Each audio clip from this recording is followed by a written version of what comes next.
안녕하세요. 전종철의 전격시사 진행을 맡은 전종철 기자입니다.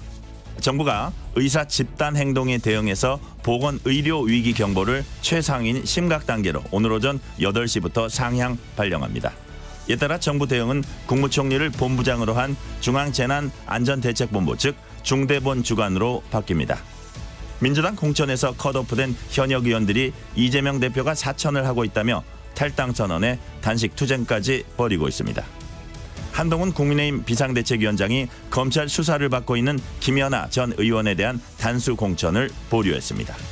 오늘 방송에선 여야 공천 문제를 김태호 국민의힘 의원, 김한정 민주당 의원과 자세히 짚어봅니다.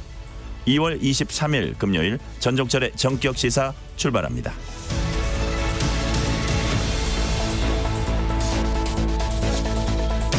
전종철의 전격시사는 유튜브로도 실시간 방송합니다. 문자 참여는 짧은 문자 50원, 긴 문자 100원이 되는 샵9730, 콩 어플은 무료입니다.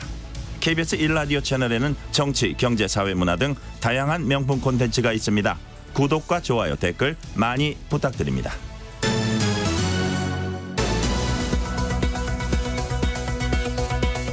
뉴스 브리핑 KBS 보도본부 우정화 기자 나와 있습니다. 어서 오세요. 안녕하세요.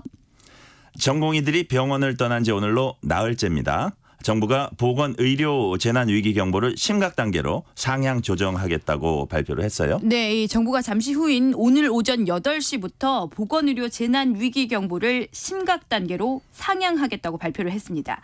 기존 경계 단계에서 한 단계 격상을 시킨 겁니다. 최고 단계가 됐습니다. 의사들의 집단 행동에 대한 정부 대응은 중앙재난안전대책본부에서 맡게 됩니다. 정부는 잠시 후인 오늘 오전 8시 30분부터 한덕수 국무총리 주재로 회의를 열어서 범정부 대응 방안을 논의합니다. 네. 지금 병원 상황 어떻습니까? 네, 어제 이 시간에도 말씀을 드렸는데요. 대형 병원 5곳 중에서 전공의 비중이 특히 많은 곳이 서울대병원입니다. 지금 서울대병원 응급실만 보면 일반 응급실 기준 병상 26개 중에서 지금 이용 가능한 병상이 하나도 없습니다. 모두 다 차 있는 상태입니다. 지금 대형 병원 5곳의 수술 건수도 좀 계속 줄어들고 있는데요. 지금 절반까지 줄어서 환자들이 수술을 못하고 줄줄이 대기를 하고 있습니다.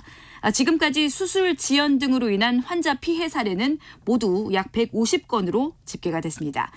그젯밤 10시 기준 사직서를 제출한 전공의는 9천여 명으로 전체 전공의 중에서 74%가 사직서를 냈습니다. 어제 저녁 서울 용산 대통령실 앞에서도 서울시 의사회가 이 걸기대회를 여는 등 의사단체 반발도 계속되고 있는데요. 정부의 2,000명 증원 규모를 두고 근거를 납득할 수 없다면서 의사단체가 계속 이야기를 하고 있습니다. 전공의 단체에선 증원 계획 백지화 등 이 요구안을 어느 정도 수용을 하면 복귀할 의향이 있다면서 정부로 다시 좀 공을 넘기기도 했습니다. 네. 한덕수 국무총리는 의대 증원이 국민의 압도적 지지를 받고 있다 이렇게 밝혔죠? 네, 어제 이 국회 대정부 질문에서 나온 발언인데요. 이 한덕수 국무총리는 현재 의대 정원은 30년 전보다 적다면서 국민 대다수가 정원 확대를 원하고 있다고 강조를 했습니다. 의료계를 향해선 빠른 복귀를 간곡히 요청한다고 했습니다. 정부는 어제 전공의 6천 명에게 업무 개시 명령을 내렸습니다. 네. 이런 상황에서 오늘 오후에 저희 KBS 1TV에서 정부와 의사단체 TV 토론이 예정돼 있죠? 네, 오늘 KBS 1TV에서 오후 3시 30분부터 5시까지 90분 동안 이 의대 증원 논란의 본질을 묻다라는 주제로 특집 토론이 방송이 됩니다. 이번 토론에는 박민수 복지부 제2차관과 김태구 의사협회 비상대책위원장이 참여를 합니다. 지난 6일 정부의 의대 증원 발표 이후 또 한 번 이 TV 생방송이 열리게 됐습니다. 네, 많이 시청해 주시고 판단해 주시기 바랍니다. 다음 정치권 소식입니다. 한동훈 국민의힘 비상대책위원장이 검찰 수사받고 있는 김연아 전 의원에 대한 단수공천 보류했어요. 네, 앞서서 김연아 전 의원은 이 9명이 지원했던 경기 고양정의 지역구에서 단수 공천이 됐었습니다. 그런데 한동훈 이 위원장이 국민 눈높이에 맞아야 한다면서 보류를 전격적으로 요청을 했습니다. 이재명 대표의 민주당과는 달라야 한다 이렇게 말을 했습니다. 당사자인 김연아 전 의원은 반발했습니다. 이미 무혐의가 난 사안을 재탕 또 삼탕 수사를 받고 있는 것이라면서 적극적으로 소명하겠다 이렇게 밝혔습니다. 공천 불만도 좀 나오고 있는데요. 사선의 홍문표 의원은 동일 지역구 감점 적용에 반발을 하면서 경선 포기를 선언했습니다. 다만 당을 위해서 헌신하겠다면서 탈당은 하지 않겠다고 했습니다. 네. 민주당에선 서울 동작을 지역구 이수진 의원이 탈당 선언했습니다. 이유가 뭡니까? 네, 어제 이 민주당이 이수진 의원 지역구인 서울 동작을을 포함을 해서 서울 마포갑까지 이 5곳을 전략 공천을 하기로 한 건데요. 그래서 이곳 현역 의원들이 사실상 공천 배제된 건데 이수진 의원이 이거에 불만을 제기를 한 겁니다. 이수진 의원은 사욕과 비리로 얼룩진 당 지도부 결정에 안타까움을 느낀다면서 민주당을 탈당한다고 선언을 했습니다. 서울 마포갑의 노웅래 의원은 당 공천관리위원회가 지도부의 꼭두각시 역할만 했다면서 당대표 회의실에서 무기한 단식 농성에 들어가기도 했습니다. 이재명 대표는 당내 갈등은 환골 탈퇴 과정에서 생기는 진통이라면서 지도부 책임론에 선을 그었는데요. 이런 상황임에도 정세균, 김부겸 두 전직 총리에 이어서 권노갑, 정대철 등 이 민주당 원로들까지 입장문을 내고 공천이 당 대표의 사적 목적을 채우기 위한 수단으로 변질이 됐다면서 이재명 대표가 책임지는 모습을 보여줘야 한다 이렇게 촉구하고 나섰습니다. 네, 이렇게 민주당 내홍이 깊어지니까 민주당을 탈당한 이낙연 새로운 미래 공동대표가 새로운 미래에 합류하라 이렇게 공개 제안을 했다고요. 네, 이 새로운 미래 이낙연 공동대표는 민주당이 자멸하고 있는 것 같다면서 새로운 미래에 합류를 하는 것도 방법이 될 수 있다 이렇게 말을 했습니다. 민주당 내 공천 잡음이 지금 좀 최고조에 달하면서 집단 탈당이 정말 현실화되는 것 아니냐 이런 전망까지도 제기가 되고 있습니다. 네, 각 당의 비례대표 정당 창당도 속도를 내고 있는데요. 국민의힘 비례대표 정당인 국민의 미래가 오늘 출범을 하죠. 네, 국민의힘이 오늘 비례대표 정당인 국민의 미래를 출범시킵니다. 다음 달 3일엔 민주당과 야권이 뭉친 비례정당인 민주개혁진보연합이 창당을 합니다. 양당이 이 위성 정당들에서만 비례 후보를 낼 계획인데요. 지금까지 좀 돌아가는 상황을 보면 이번에도 의원 꺼주기 이런 좀 각종 꼼수 또 변칙들이 난무할 수도 있을 것 같습니다. 네, 한국은행 금융통화위원회가 어제 기준금리를 3.5%로 또 동결했죠? 네, 이 시장의 예상대로 동결을 했습니다. 이번 동결까지 하면 9차례 연속 동결을 한 건데요. 금통위는 물가 상승률이 둔화되고 있지만 앞으로 전망에 대한 불확실성이 크고 또 대내외 위험 요인에 앞으로 상황을 좀 지켜볼 필요가 있어서 현재의 긴축 기조를 유지한다고 설명을 했습니다. 네, 과연 언제 금리가 내려갈지가 이제 시장의 관심인데 한국은행 총재 어떤 얘기를 했습니까? 네, 이창용 한국은행 총재는 상반기 내에는 금리 인하를 하기가 쉽지 않은 상황이라는 판단을 지금 계속하고 있다면서 앞으로 5월에 다시 경제 전망을 할 때 이 나온 지표들을 보고 판단을 하겠다 이렇게 밝혔습니다. 사실 지금 미국이 선제적으로 금리를 먼저 내리지 않는 한 우리가 먼저 금리를 내리기는 쉽지가 않은 상황입니다. 의견은 좀 다양하지만 지금 미국 금리 인하 시기를 6월 이후로 보고 있는 시각이 좀 유력한데 최소한 우리도 이 6월 이후 정도는 지나야 금리 인하가 좀 가시화될 것으로 보입니다. 네. 간밤에 미 증시는 엔비디아가 16% 상승 마감하면서 주요 지수들이 사상 최고치로 마감을 했다고 하네요. 네, 이 엔비디아가 어제 시장의 예상치를 웃도는 실적을 발표하면서 이 간밤 뉴욕 증시에서 무려 16.4% 폭등하면서 사상 최고가에 마감을 했습니다. 엔비디아는 지난해 4분기 매출이 1년 전과 비교해서 3배 넘게 늘었다고 발표를 했습니다. 앞서 말씀드린 대로 이 미국의 금리 인하도 예상보다 좀 늦어지면서 미 증시가 좀 요 며칠 새 지지부진했었는데요. 이번 엔비디아 실적을 계기로 기업 실적을 재료로 다시 좀 상승세를 타는 분위기입니다. 엔비디아의 실적 강세에 힘입어서 기술주 중심의 나스닥 지수는 한때 3% 넘게 폭등을 하다가 약 3% 정도 오른 채 최종 마감을 했고요. 다우 지수 또 S&P 500 지수는 사상 최고치를 경신을 했습니다. 엔비디아의 상승세에 힘입어서 AMD, ARM 등 이 다른 반도체 기업 주가도 폭등을 했고 그래서 이 필라델피아 반도체 지수도 사상 최고치로 이 5% 가까이 급등 마감을 했습니다. 류현진 선수가 프로야구 역대 최고액을 받고 친정팀의 하나 복귀를 공식 선언했어요. 네, 이 류현진 선수가 계약 기간 8년에 이 프로야구 역대 최고액인 170억 원을 받고 복귀를 공식 선언을 했습니다. 총액 170억 원의 사상 최고 금액을 보장받는 대신에 이 팀 전체의 연봉 상한제인 이 셀러리 캡을 고려를 해서 계약 기간을 8년으로 늘린 것으로 보입니다. 그러면 일단 계약 조건만 봤을 때 류 선수는 44살까지 뛸 수가 있어서 역대 최고령 투수인 송진우 선수를 넘어서게 되는 이 선수 생활이 보장이 됐습니다. 자세히 놓고 보면 또 류현진에 대한 대우가 좀 좋은 게 하나 구단이 계약 기간 도중이라도 FA를 선언할 수 있도록 해서 말 그대로 이 최고의 스타를 좀 최대한 예우를 했습니다. 스타의 귀환에 한화 선수단도 한껏 좀 고무된 분위기인데요. 하나 간판 타자로 불리는 노시안 선수는 류현진을 하나 단체 대화방에 초대한 사진을 공개를 하면서 왕이 돌아왔다 이렇게 환영을 하기도 했습니다. 왕의 귀환이다. 네. 돈도 돈이지만 40대 중반까지 현역 선수로 뛴다는 네. 거 정말 대단합니다. 류현진 선수 복귀로 다음 달 개막하는 프로야구 한층 더 재밌어지겠어요? 네, 이 야구 팬들이 좀 특히 기대하고 있습니다. 이 유독 좀 초위도 심했던 것 같고 좀 눈도 많이 왔던 것 같은 이번 겨울을 지나고 이제 곧 좀 꽃피는 봄이 오면 이 프로야구가 다음 달 23일 토요일에 정식 시즌이 시작이 됩니다. 특히 이번 시즌은 이번에 복귀하는 류현진 선수를 포함해서 이 앞서서 복귀했던 추신수, 김광현 선수 등 전직 빅리거들의 맞대결을 곳곳에서 볼 수 있을 텐데요. 야구 팬들이 좀 한껏 기대를 하고 있습니다. 조심스럽게 흥행 특수까지도 기대가 되고 있습니다. 그렇군요.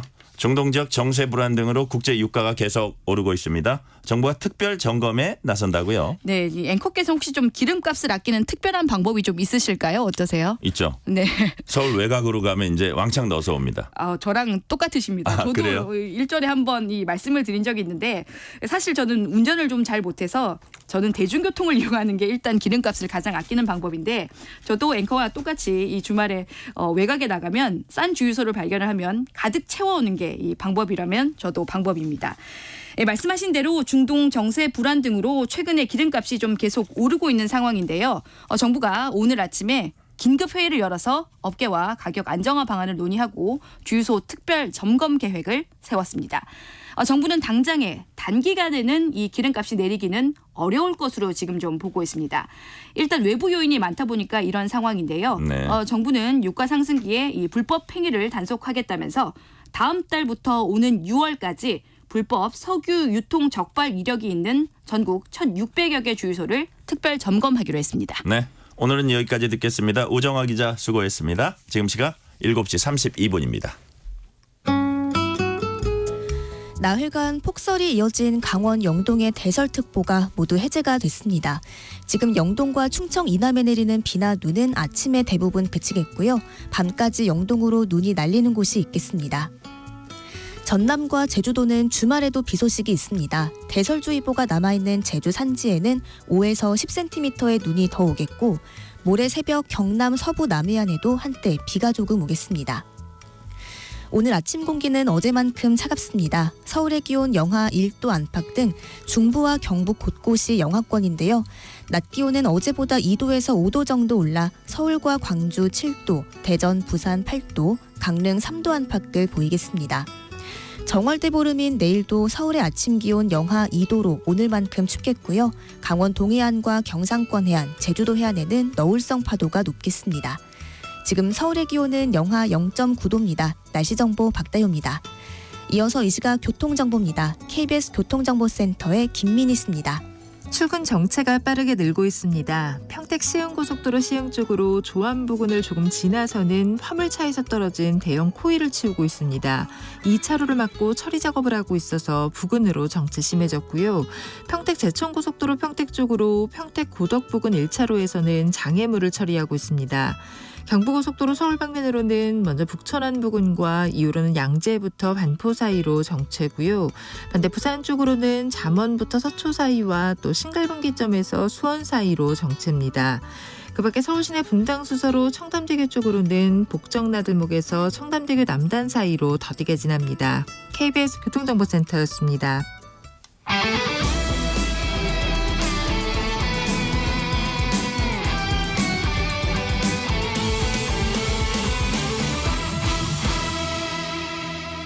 전종철의 전격 시사.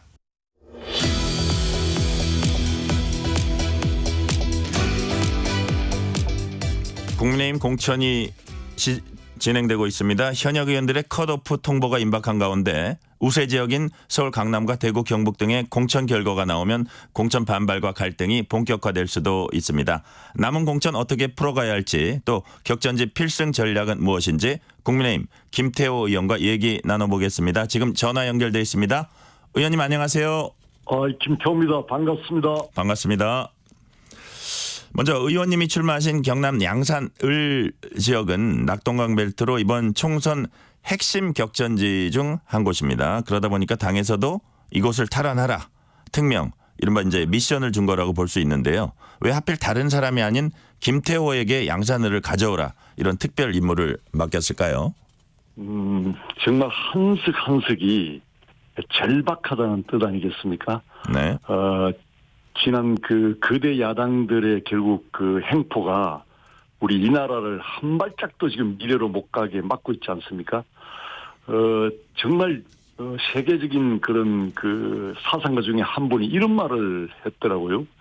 민주주의에서 입법부의 어떤 폭정, 의회의 폭정이 가장 두려운 것이다. 가장 위험한 요소다라고 말을 했는데 네. 실제 지금 거대 야당의 행포, 오로지 이곳저곳 문제가 많아서 지금 재판받고 있는 이재명 한 사람을 지키기 위해서 지금 우리의 대한민국 미래를 담보로 이렇게 한 발짝도 못 가고 있는 상황 아닙니까? 네. 그래서 이번 총선은 결과적으로 이 나라를 좀 미래로 가느냐, 그대로 후퇴하느냐, 진짜 갈림길에 놓인 절박한 마음이라고 생각합니다. 그래서 이 낙동강 벨트, 지금 사실 양산을 포함해서 김해, 또 북강설, 사상 등 다 민주당이 지금 점하고 있습니다. 네. 바로 최전선 우리 양산에서 선모의 깃발을 꽂고 여기서 승리해야 총선 승리의 전체 교두보가 될 수 있다는 그런 그 확고한 생각들이 있는 거고요. 저를 이렇게 이 자리에 꼽았다는 말은 아직 김태호가 조금은 쓸모 있다고 생각하시는 것 같아요. 네. 맞상대가 김두관 의원이라는 점이 또 흥미를 끄는 대목입니다. 두 분 다 각각 군수 출신에다가 경남지사 출신에다가 제가 2006년으로 18년 전으로 기억하는데 경남지사 선거를 한번 치렀어요. 이번에 네. 리턴 매치를 벌이게 됐습니다. 우선 민주당 김두관 의원 평가 짤막하게 해주세요. 저 뭐 참 좋아하는 분이고 좀 신뢰하는데 네. 근데 요즘 뭐 달짓자 행보를 하시는데 약간 좀 실망을 했어요. 노무현계에서 또 문재인계로 최근에는 출마하면서 이재명을 꼭 지키기 위해서는 자기가 당선돼야 된다 이런 또 표현을 했더라고요. 네. 그래서 아이덴티티 정체성이 뭔지 조금 걱정스럽습니다. 네, 정체성 문제 말씀해 주셨고요. 아까 이제 낙동강 벨트는 뭐 여기뿐만 아니라 다른 그 뭐 서병수 의원, 조혜진 의원이 도전하는 것도 어느 정도 설명을 해 주셨습니까? 조금 더 나아가서 부산, 울산, 경남 지역 판세, 부울경이라 그러죠. 그 어떻게 그 판세를 읽고 계신지 좀 관전 포인트도 좀 같이 설명을 해 주세요. 결국 그 낙동강 벨트에 지금 그 야당이 점하고 있고 여기서 어떤 변화가 일어나느냐, 그 민심의 동향이 결국 전체 부울경에 중요한 영향을 끼칠 거라고 저는 확신하고 있습니다. 네. 지금 국민의힘 공천이 한창 진행되고 있습니다. 조금씩 이제 갈등의 조짐이 불거져 나오고 있는데 여당 공천에 대한 전체적인 평가, 총평을 좀 해주세요. 저 김태호를 흠지로 보낸 것 말고는 다 잘한 것 같습니다. 그렇습니까? 사실 저는 A 플러스를 주고 싶습니다.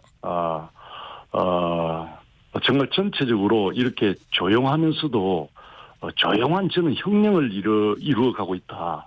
그리고 진짜 민주주의라는 게 절차 민주주의인데 네. 그런 시스템에 의해서 이제 하나하나 멋진 스텝을 밟아가고 있다. 저는 그 믿고 있습니다. 아, 그렇습니까? 아마 국민이 평가할 겁니다. 예. 네. 반면에 이제 다선 의원들 격전지 험지 출마 요구 이런 거 뭐 잘했다 뭐 이런 평가들이 좀 있고요. 근데 중진들의 용태랄까 물갈이랄까 이런 부분 좀 미흡하지 않나 이런 지적도 있고 시스템에 의해서 일관되게 좀 뭐 별 잡음 없이 조용히 공천하는 건 좋은데 좀 쇄신 공천이라든지 새 인물 발굴이라든지 감동을 주는 공천이라든지 이런 부분은 좀 미흡하지 않나 이런 지적도 있어요. 어떻게 보세요? 결국에 뭐 현역을 많이 자르면 네. 그 개혁 공천이고 자랑 공천이다 이렇게 인식하고 있잖아요. 그렇죠. 그거는 오히려 유혈스포츠 하는데 피가 많이 흘리면은 관중들이 열광하는 거하고 저는 같다고 봅니다. 네. 그게 좋은 건 아니거든요. 과거에 보면은 우리 그 박근혜 전 대통령께서 국민도 쏟고 나도 쏟았다 이런 표현이 있잖아요. 네네. 이런 표현은 결국 내 사람을 챙겨주기로 했는데 내 계파를 결국 다 잘랐다는 뜻이거든요. 그래서 친이 친박이란 말이 있는데 그게 정치적 어떤 그 가장 저는 그 발전의 걸림돌이 된다고 보고요. 그래서 그런 차원에서 그런 말이 안 나오는 거, 특정 세력의 어떤 그 우위라든지 특정 세력 개입이라든가 이게 지금 배제돼 있지 않습니까? 네. 저는 조용한 혁명이 시작되고 있다. 이렇게 시스템적으로 앞으로 가야 되고 결과적으로 최종적으로는 국민이 이렇게 경선이라든가 민심을 통해서 판단할 수 있도록 하는 게 저는 바람직한 방향이다 이렇게 보고 있습니다. 이게 조용하게 일관되게 가는 공천 이런 공천이 바람직하다고 보시는 거예요? 결국 큰 틀에서 예예. 지금 대한민국 정치 결국 유통기간이 지났지 않습니까? 네네. 이런 그 구조 속에서 그나마 변화를 가져오기 위한 시스템으로의 절차를 이렇게 밟아간다는 사실, 특정 세력의 어떤 개입 또 힘의 작용이 아니라 시스템으로 국민의 평가로 이렇게 기회를 준다는 것은 굉장히 의미 있는 변화라고 생각합니다. 네. 의원님 말씀하신 대로 그런 이유 때문에 이제 일각에서 현역 컷오프가 별로 많지 않을 거다 이런 전망이 이제 나오고 있거든요. 그래서 네. 일단 공천 결과에 반발해서 제3지대로 가는 거 맞고 이른바 쌍특검법 비롯한 주요 법안 표결에서 이탈표를 줄이기 위한 것이다. 이런 측면도 있다. 이런 거는 동의를 하세요? 그렇게 해서 그런 효과가 있다면 그것도 잘한 거겠네요. 만약에 그런 효과까지 노렸다면 그것도 나쁘지 않다. 아니 그렇게 설계를 했다면은 네네. 그것도 그 좋은 거지만 결과적으로 호사가들이 만든 말이거든요. 네네. 그렇게 중심 없이 이렇게 그 국회의원들이 할 거다. 유아티라는 생각 같아요. 그렇군요. 예. 그 당장 사선의 홍문표 의원이 동일 네네. 지역구 감점 적용이 이제 반발하면서 경선 포기를 선언했습니다. 같이 정치도 오래 같이 하셨으니까 잘 아실 거예요. 홍 네. 의원을. 다만 이제 당을 위해서 헌신하겠다면서 탈당은 하지 않는다 그랬는데 예. 같은 중진 의원으로서 동일 지역구 감점 규정 이런 건 어떻게 보세요? 그분이 이미 그 당을 애당심이 높으신 분이고 예. 정말 훌륭한 분인데 결국에 나는 탈당하지 않겠다. 그 뜻이 잘 저는 전달되는 것 같고요.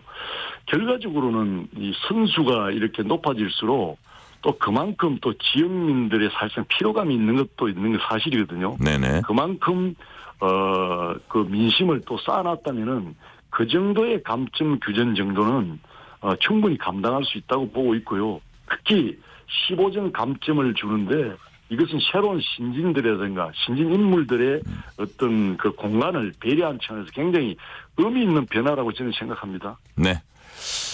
한동훈 비상대책위원장이 정치자금법 수사받고 있는 김연아 전 의원 단수공천에 제동을 걸었습니다.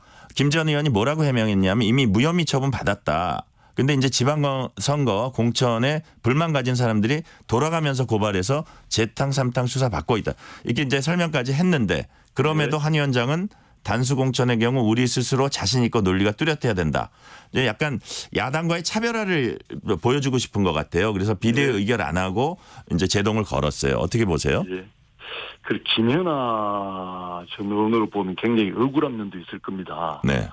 그렇지만은 제가 편안한 길을 두고 이렇게 흥지의 길을 수용했다는 것은 지금 나라가 그만큼 어렵고 당이 어렵고 이번에 뭔가 승리를 가져오지 못하면 한 바퀴도 미래를 갈 수 없다는 큰 개인 중심의 생각이 아니라 진짜 당과 더 큰 의미의 어떤 요구에 부응하다. 이게 지금 우리 그 국민의힘의 이번 컨셉이지 않습니까? 네. 한동훈 그 비대위원장이 모든 걸 지금 내려놨지 않습니까? 그래서 그런 차원에서 저는 김연아 의원의 그런 정말 억울한 면도 있겠지만 큰 틀에서 지금 저쪽 그 이재명 그 소위 대표의 사법 리스크 네. 결국 그 용인됨으로 인해 가지고 지금 뭐 모든 사람들이 황운하를 비롯해서 사퇴를 당연히 해야 됨에도 불구하고 불출마를 해야 됨에도 불구하고 다 이렇게 줄을 대고 있다는 이 사실과 우리가 이런 거 하나도 분명하게 해야 된다는 그 미래로 가는 대의적 차원의 의지하고 분명히 구별되는 지점 아니겠습니까? 네. 그렇게 보신다 이거죠. 오늘 국민의힘 위성정당인 가칭 국민의 미래가 출범을 합니다. 민주당 측 민주개혁진보연합은 다음 달 3일 이제 창당을 하고요. 이번에도 양당이 이제 의원 꺼주기 등 각종 꼼수가 난무할 것으로 보이는데요. 이런 변칙 정치, 여야 서로 상대방 탓이라는데 의원님 보시기에 그 책임이 누구한테 있습니까? 지금 어쨌든 입법권에 그 가장 전행할 수 있는 그 다수당이 조금은 더 네. 책임이 있겠지만은 결국 이게 정치의 현실입니다.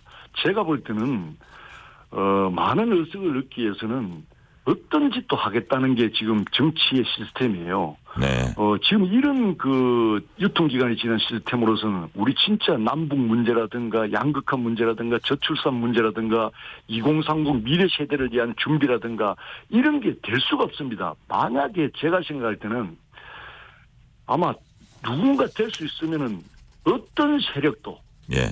진짜 반자유민주적 세력이라도 데리고 와서 한 표라도 더 얻겠다고 하면은 아마 데리고 올 파퓰리즘적 구조가 지금 구조거든요. 그래서 이 정치의 구조를 이제 바꾸는 그런 일이 시작되지 않으면 저는 대한민국 미래가 없다고 보거든요. 그래서 네. 그 결과로 유통기간이 지난 대한민국 정치의 결과로 지금 희한한 일들, 변칙과 꼼수들이 지금 나타나고 있다고 보고 있습니다. 네. 반드시 바꿔야 됩니다. 이 시스템. 네. 지금 관련되는 질문 해볼게요. 민주당이 울산 북지역구의 진보당으로 단일화하기로 했습니다. 이렇게 진보당의 지역구 한석 배려하고 비례 이제 3석 주기로 했어요. 한미관계 해체 주장하면서 종북 위원정당으로 불린 통진당의 후신으로 평가받고 있는 정당이 진보당입니다. 네. 결과적으로 민주당이 종북 세력의 국회문을 활짝 열어줬다 이런 비판도 나옵니다. 지금 외통위원장 맡고 계시잖아요. 뭐 네. 여러 가지로 볼 때 이건 어떻게 보십니까?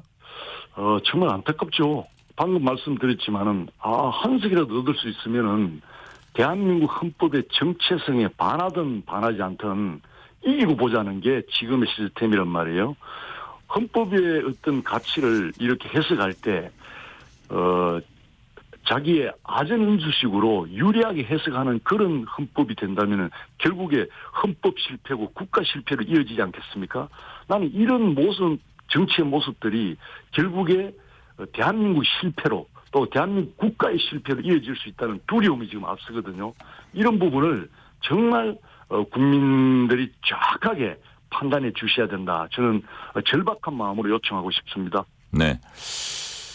이제 어쨌든 이 양당이 이 위성 정당들에서만 이제 비례 후보를 낼 계획을 갖고 있어요. 국민의힘은 어떤 인물들을 비례대표로 영입해야 한다고 보세요? 정말 이 상황에서라도 우리가 좀 좋은 인물을 많이 이렇게 배출해야 되는데, 제 판단으로는, 결국 그 약자와의 동행할 수 있다는 그런 그 상징적 의미가 많이 담겨졌으면 좋겠어요.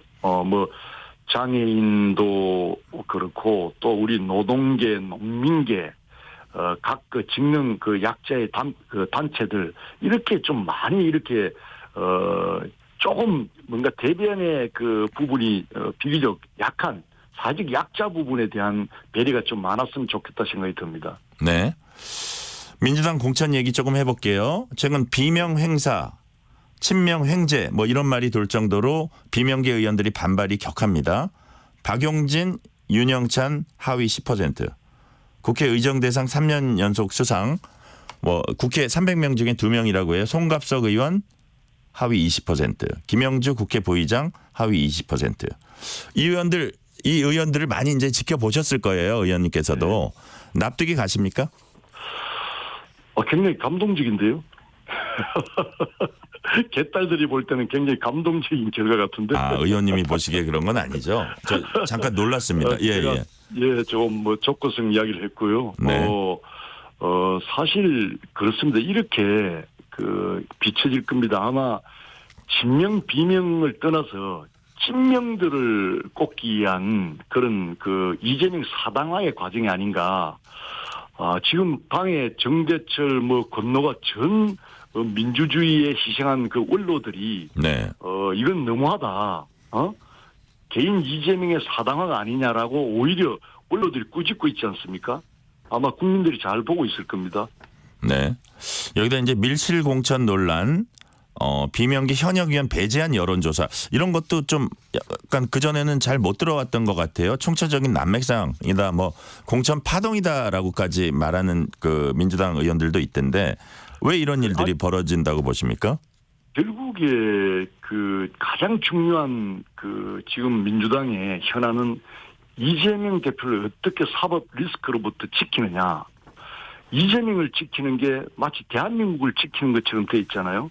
그래서 거기에 실질적으로 모든 걸 걸고 앞장서서 방패방해가 돼줄 사람 중심으로 이렇게 공천하는 거 아니냐. 거기에 가장 방점을 두는 거 아니냐. 다 그렇게 의구심을 갖고 보는 거 아니겠습니까? 네. 그래서 더 객관적이지 못하면서 사당화로 가는 방탄 또 국회를 만들려는 이재명 구하기로만 초점이 맞춰진 거 아니라는 그런 지금 우려를 하고 있는 거겠죠. 네네. 근데 이재명 대표는 뭐 비명 학살 논란에 대해서 누군가 꼴등할 수밖에 없다. 황골 탈퇴 과정에서 생긴 진통이라고 생각해달라 이렇게 이제 당부를 했어요. 그리고 자신에게 제기된 당대표 사퇴 요구에 그런 식이면 1년 내내 대표를 바꿔야 할 것이라면서 이제 일축을 했습니다. 네. 이 공천 갈등 출구는 뭘까요? 어떻게 해야 수습이 될 수 있을까요? 그 답은 우리 한동훈 비대위원장한테 배우면 될 것 같은데요. 모든 걸 내려놓고 네. 정말 사심 없이 일을 한다면 다 아마 이런 과정을 긍정적으로 또 실질적으로 받아들이고 신뢰하게 될 겁니다. 네. 민주당에서 이제 탈당 선언을 한 의원이 제일 먼저 김영주 국회 부의장이 탈당 선언을 했고 그다음에 어저께는 이수진 동작을의 이수진 의원이 이제 탈당 선언을 했어요. 이수진 의원의 워딩을 보니까 되게 격한 게 많더라고요. 근데 그 김영주 국회 부의장에 대해서 이제 홍익표 원내대표가 이제 만류를 했어요. 근데 이제 본인의 탈당 방침이 완고한 것으로 전해집니다. 지금 국민의힘에서도 김영주 의원 영입을 검토 중이라는 얘기가 있어요. 만약에 김영주 의원을 영입한다. 그럼 득실을 따졌을 때 뭐 어떻게 판단을 하십니까? 그런 일은 없다고 봅니다. 아, 그러세요? 지금 이현주 의원 보면서 다들 좀 의아해하고 있지 않습니까? 네. 과거 아마 이런 일은 되풀이돼서는 안 되는 것 같아요. 아니 예를 들어서 이상민 의원 대전 유성을의 이상민 의원 국민의힘에서 영입했잖아요. 예. 그것도 그럼 잘못된 겁니까? 근데 이상민 의원 같은 경우는 쭉 일관성 있게 네. 그 자당에 대한 그 문제에 대한 이야기를 꾸준히 해왔고 예. 이런 부분에 변화 없이는 내가 이 몸담을 이유가 없다. 라는 걸 애고했고 국민들이 또 알고 있습니다. 네네. 지역 주민도 잘 알고 있고 그건 충분히 이해할 수 있지만은 지금 평가받아서 컷오프됐다고 바로 또 타당으로 이동하고 이건 코미디죠. 또 그걸 받아들이는 것도 저는 옳지 않다고 봅니다. 아 그렇군요. 네. 뭐 한석 뭐 이런 거보다는 뭐 일단은 정치의 어떤 명분이 더 중요하다 큰 말씀이시네요. 원칙은 가져가야 된다고 봅니다. 네네. 개혁신당과 새로운 미래당이 다시 쪼개지면서 일단 타격을 입었습니다. 그렇지만 이 3지대 정당들은 여야 공천에서 탈락한 의원들이 아마 올 거다 해서 적극적으로 러브콜을 이제 보내고 있어요.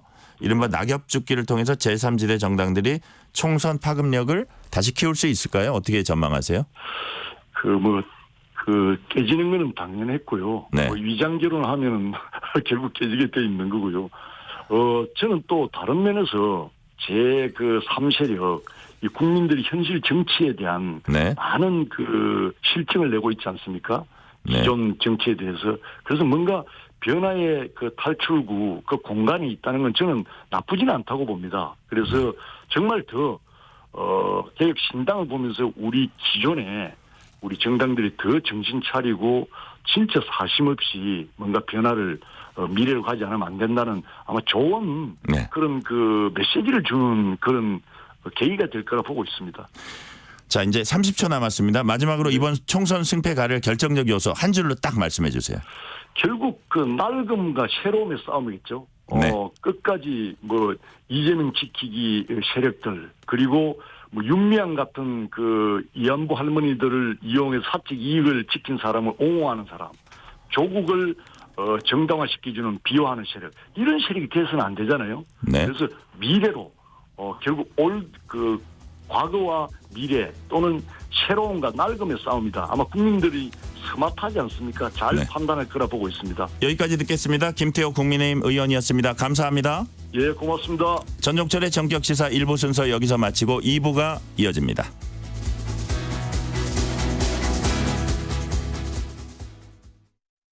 알고 계시나요? 겨울철에 심해지는 미세먼지 피해를 줄이기 위해 계절관리제 차량 운행 제한 제도가 시행됩니다. 매년 12월부터 이듬해 3월까지 수도권과 부산, 대구, 광주, 대전, 울산, 세종에 진입하여 운행하는 배출가스 5등급 차량의 운행이 제한되며 저공해 조치 차량은 자유롭게 운행할 수 있습니다. 저공해 조치 신청은 자동차 배출가스 전산 시스템 또는 지자체 환경부서에서 가능합니다. 미세먼지 없는 깨끗한 하늘 만들기. 이 캠페인은 환경부와 한국환경공단이 함께합니다.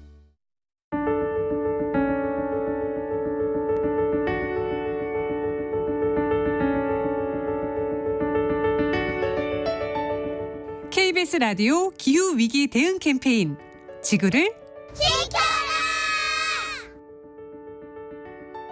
안녕하세요. 저는 기후솔루션의 배여진 캠페이너입니다. 우리는 매일 기후위기를 겪고 있는데 알아채지 못할 뿐이라고 생각을 합니다. 기후위기 시대라고 이제 많이 들어보셨을 텐데 위기가 계속되는 시대인 겁니다. 우리가 그런 시대를 살아가는 것이고 다만 이 위기가 아직 나에게도 이제 일어나지 않은 것일 뿐이지 언젠간 나에게 일어날 수 있는 일입니다.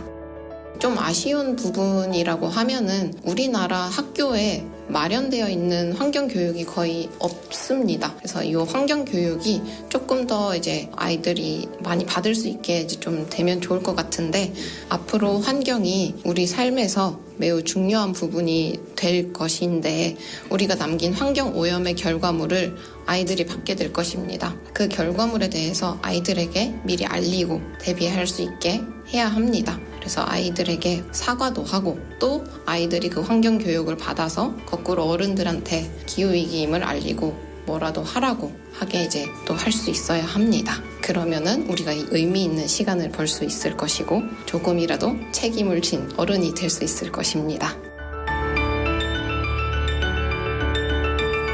뜨거워지고 있는 지구. 지금 우리의 문제입니다. KBS 라디오 기후위기 대응 캠페인 지구를 지켜라 였습니다.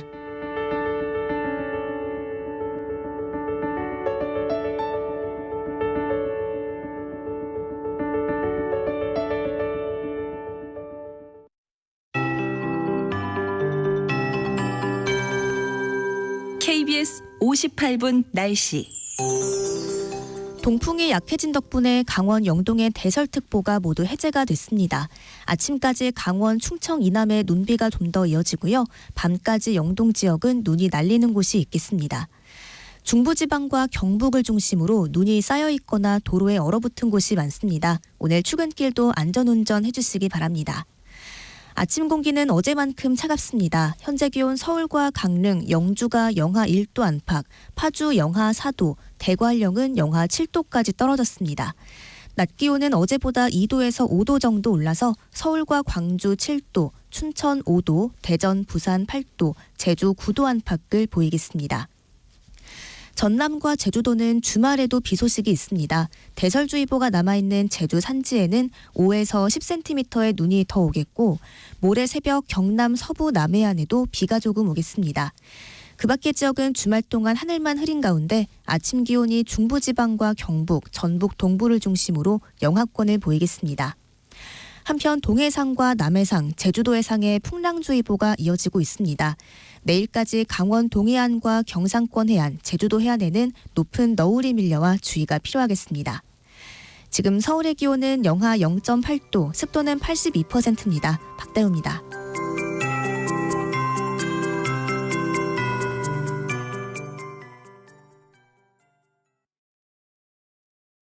정성을 다하는 국민의 방송 KBS가 8시를 알려드립니다. AM 711kHz, FM 97.3MHz, KBS 1라디오입니다. HLKA.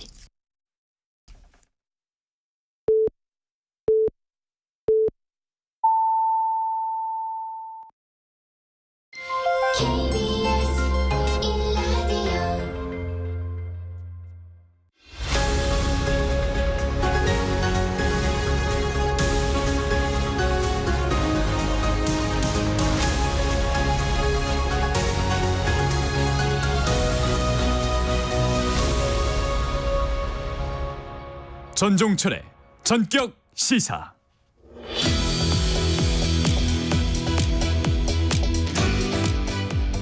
민주당에서는 공천 갈등이 확산되고 있습니다.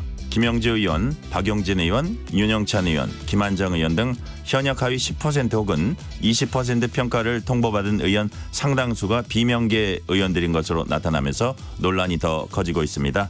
논란의 주인공 가운데 한 분인 김한정 의원 나오셨습니다. 의원님 어서 오세요. 예, 안녕하세요. 김한정입니다. 현재 심경 여쭤봐도 될까요?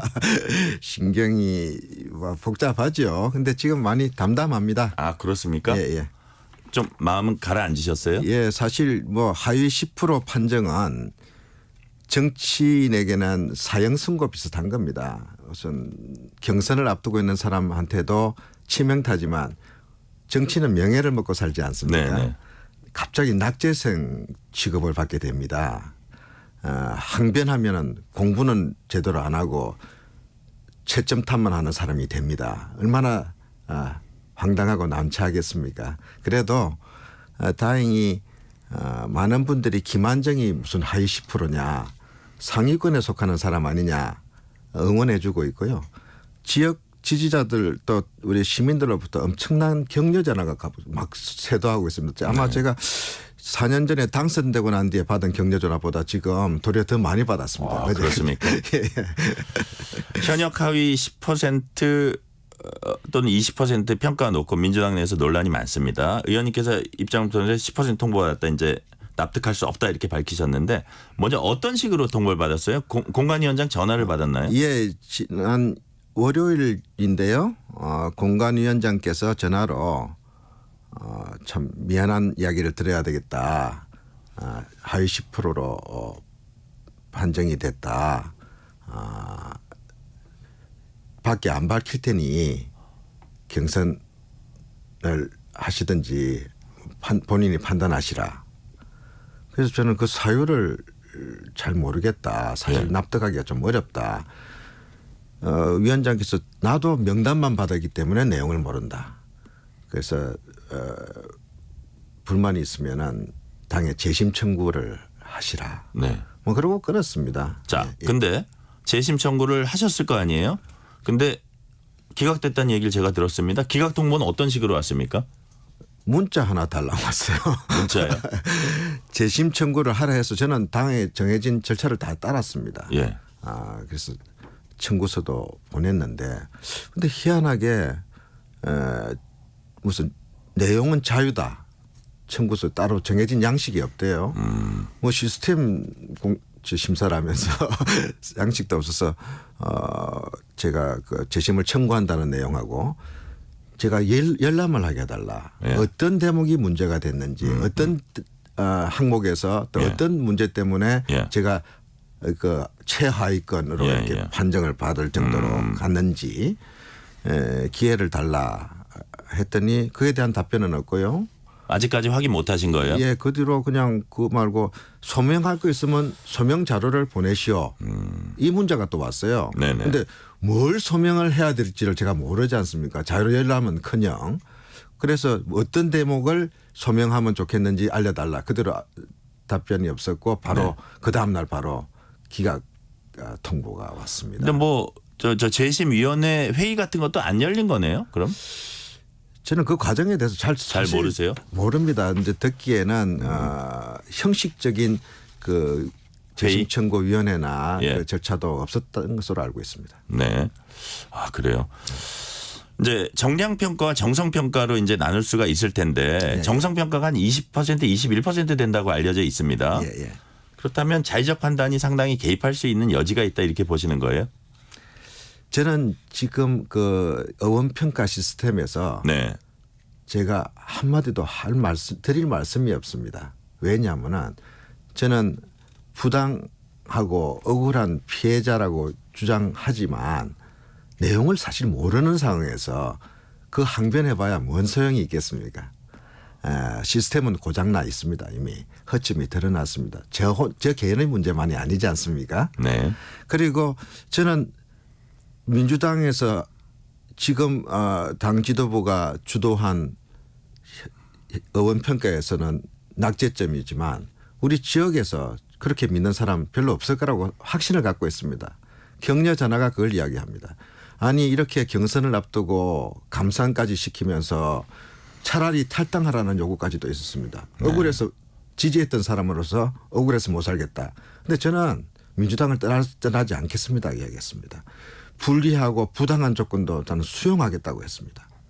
악법도 법인가요? 예, 민주당은 민주주의 정당이기 때문에 네. 민주주의에 결함이 생기거나 그 민주적 절차가 작동하지 않을 때는 고칠 의무도 저한테 있다. 물론 현역 국회의원으로서 고치면 좀 더 힘이 있겠지만 또 만일 낙선의 피해를 보게 되면 저도 참 답답해지죠. 그렇지만 저 개인의 문제가 아니지 않습니까? 이미 여론화됐고 공론화됐습니다. 시스템 아무 문제 없다는 이야기만 가지고는 앞으로 이런 공천 과정 반복할 수는 없을 거라고 생각합니다. 네. 그다음에요. 또 두 번째로는 제가 이 부당함을 호소하는 것보다 저는 여기서 정면 돌파해서 이겨내겠다. 불리한 것을 감수하고도 당당히 응하는 어떻게 보면 바보 김한정이 되겠다 결심을 했습니다. 어제는 경선 끝까지 가시는 거네요. 예. 지금 양자 대결 경우는 사실 불리하긴 하지만 불가능하지 않습니다. 개인 득표율의 30%를 감산하기 때문에 제가 60%만 득표하면은 7, 8% 감산을 받기 때문에 이기는 건가요? 예, 41대 42대 40으로 이길 수 있습니다. 60% 이상만 하면 됩니다. 네네. 다만 52%만 하면은 이기는 선거가 60%가 된 거죠. 뭐 어려운 것만은 분명하네요. 난 좀 불가능하지 않은 상황 속에서 이 분리를 정면 돌파해서 남양주 시민의 심판을 받고자 하고요. 또 민주당 이 시스템을 고쳐 나가는데 제가 미랄이 되겠다. 재물이 될 수도 있고 제가 앞으로 이 문제에 대해서 도리어 앞장설 수도 있지 않겠냐. 그렇게 보시는군요. 예. 의원님께서는 김대중 전 대통령의 비서 출신으로 이제 동교동계입니다. 그래서 예. 이제 비명계로 보시는 게 일반적이고요. 그래서 비명계로 분류된 게 이번 평가에 영향을 끼쳤다고 생각하십니까? 아니면 어떤 특별한 이유가 있다고 보세요? 저는 좀 억울합니다. 네. 저는 반명을 한 적이 없습니다. 체포동의안 가결에 찬성한 적도 없습니다. 이재명 대표가 불쾌할 정치적 운동으로 곤란하게 빠뜨린 적도 없습니다. 저는 오로지 그래도 민주당이 잘 돼야 된다. 총선에서 이기고 대선 승리를 위한 발판을 만들어야 된다는 당원으로서 당 소속 재선 의원으로서 나름 또 역할을 해왔다. 자세를 유지해왔다 싶습니다. 그런데 어느 순간 제가 비명으로 몰렸어요. 저는 그래서 이미 발표했습니다. 저는 친명도 비명도 아닙니다. 나는 그런 프레임을 받아들이지 않습니다. 저는 굳이 이야기하면 저는 36년 민주당원 그리고 김대중 대통령을 야당 때 청와대 때 퇴임 후에도 모신 DJ 적자 그래서 김대중계라 불러주십시오. 네. 이야기한 적이 있습니다. 지금 민주당이 왜 문제냐. 이재명 대표가 잘하고 있고 못하고 있고가 문제가 아니고요. 이재명만 보입니다. 김대중도 없고 노무현도 없고 문재인도 없는 민주당에서 어떻게 총선 승리를 하고 대선 승리를 하겠습니까? 민주당이 김대중도 노무현도 문재인도 그리고 진보 세력도 다 아우르면서 통합을 해나가고 거기서 리더십을 발휘해야 좀 정권 이대로는 안 된다. 좀 어떻게 좀 바꿔달라 하는 국민들의 여망에 부응하지 않겠습니까? 저는 이건 상식이라고 봅니다. 네. 당 원로들이 잇따라 공천 갈등에 우려 나타내면서 이재명 대표가 직접 문제를 해결해라 이렇게 얘기를 하고 있어요. 그전에는 이제 임채정, 문희상, 김원기 이런 분들 만나서 또 정세균, 김부겸 전 총리는 입장문을 냈고요. 그다음에 어제는 보니까 이제 권노갑 고문, 정대철 고문, 이강철 고문 뭐 이런 분들이 또 이제 입장을 냈습니다. 공천이 당대표의 사적 목적을 채우기 위한 수단으로 변질됐다. 대표가 책임져라. 뭐 이런 성의 얘기를 하셨는데 저는 그 장면을 보니까 동교동계 맏형 권고문이 동교동계 막내인 김한정 의원을 분명히 염두에 두고 입장문을 발표했을 거다 그렇게 생각을 했거든요. 뭐 권고문과 따로 통화를 하시거나 만나시거나 안 하셨어요? 뉴스 보도를 보시고 권노갑 고문께서 깜짝 놀라서 저한테 전화를 주셨어요. 네네. 그래서 하시는 말씀이 어떻게 이런 일이 벌어질 수가 있냐. 이거는 말도 안 되는 거니 흔들리지 말고 굳게 나가라. 네. 이제 현역 의원 중에 김대중 대통령을 청와대에서 직접 모시고 퇴임 후에까지 모신 사람은 김한정 너 하나밖에 없는데 절대 굴복하지 마라. 이렇게 이야기를 하셨는데 저는 굴복하지 말라는 게 부탁을 떠나라는 소리인지 그건 아니시죠. 근데 여하튼 경선 끝까지 하는 것도 굴복하지 않는 거네요. 예, 그래서 저는 이 고난을 감수하겠다. 불리를 감수하겠다. 부당함을 내가 감수하겠다. 제도를 탓하지 않고 내 실력으로 우리 시민들을 믿고 나를 지지해 주신 분을 믿고 정면 돌파하겠다 결심을 했고 그래서 경선 수용하기로 이미 발표했습니다. 그 몇몇 지역구에서는 현역 의원 뺀 여론조사도 뭐 있었다 그러는데 의원님 지역구에서는 그런 일이 있었던 건 아니죠? 저는 그런 건 없었는데요. 하나 좀 이상한 것은요. 뭐 김한정이 하위권에 들어갔다는 뭐 이른바 뭐 이런 찌라시라고 그러나요? 이런 표현을 쓰면 방송에서 쓸 수는 없지만 그런 있으면 정보 문건, 정보 문건 그런 것들이 돌고 있어요. 정체를 알 수 없는 정보 문건. 저는 걱정을 좀 했어요. 설마 또 무슨 뭐가 보이지 않는 손이 작동하는가. 그리고 이전에 재선 의원이 탄탄하게 지역을 관리하고 있고 또 누가 보더라도 문제가 없는 제 지역구에 비례 국회의원이 갑자기 도전장을 냈어요. 그분은 그래서 많은 분들이 의아해하고 저도 의아했습니다. 왜 하필이면 남양주고 하필이면 김한정 지역이지?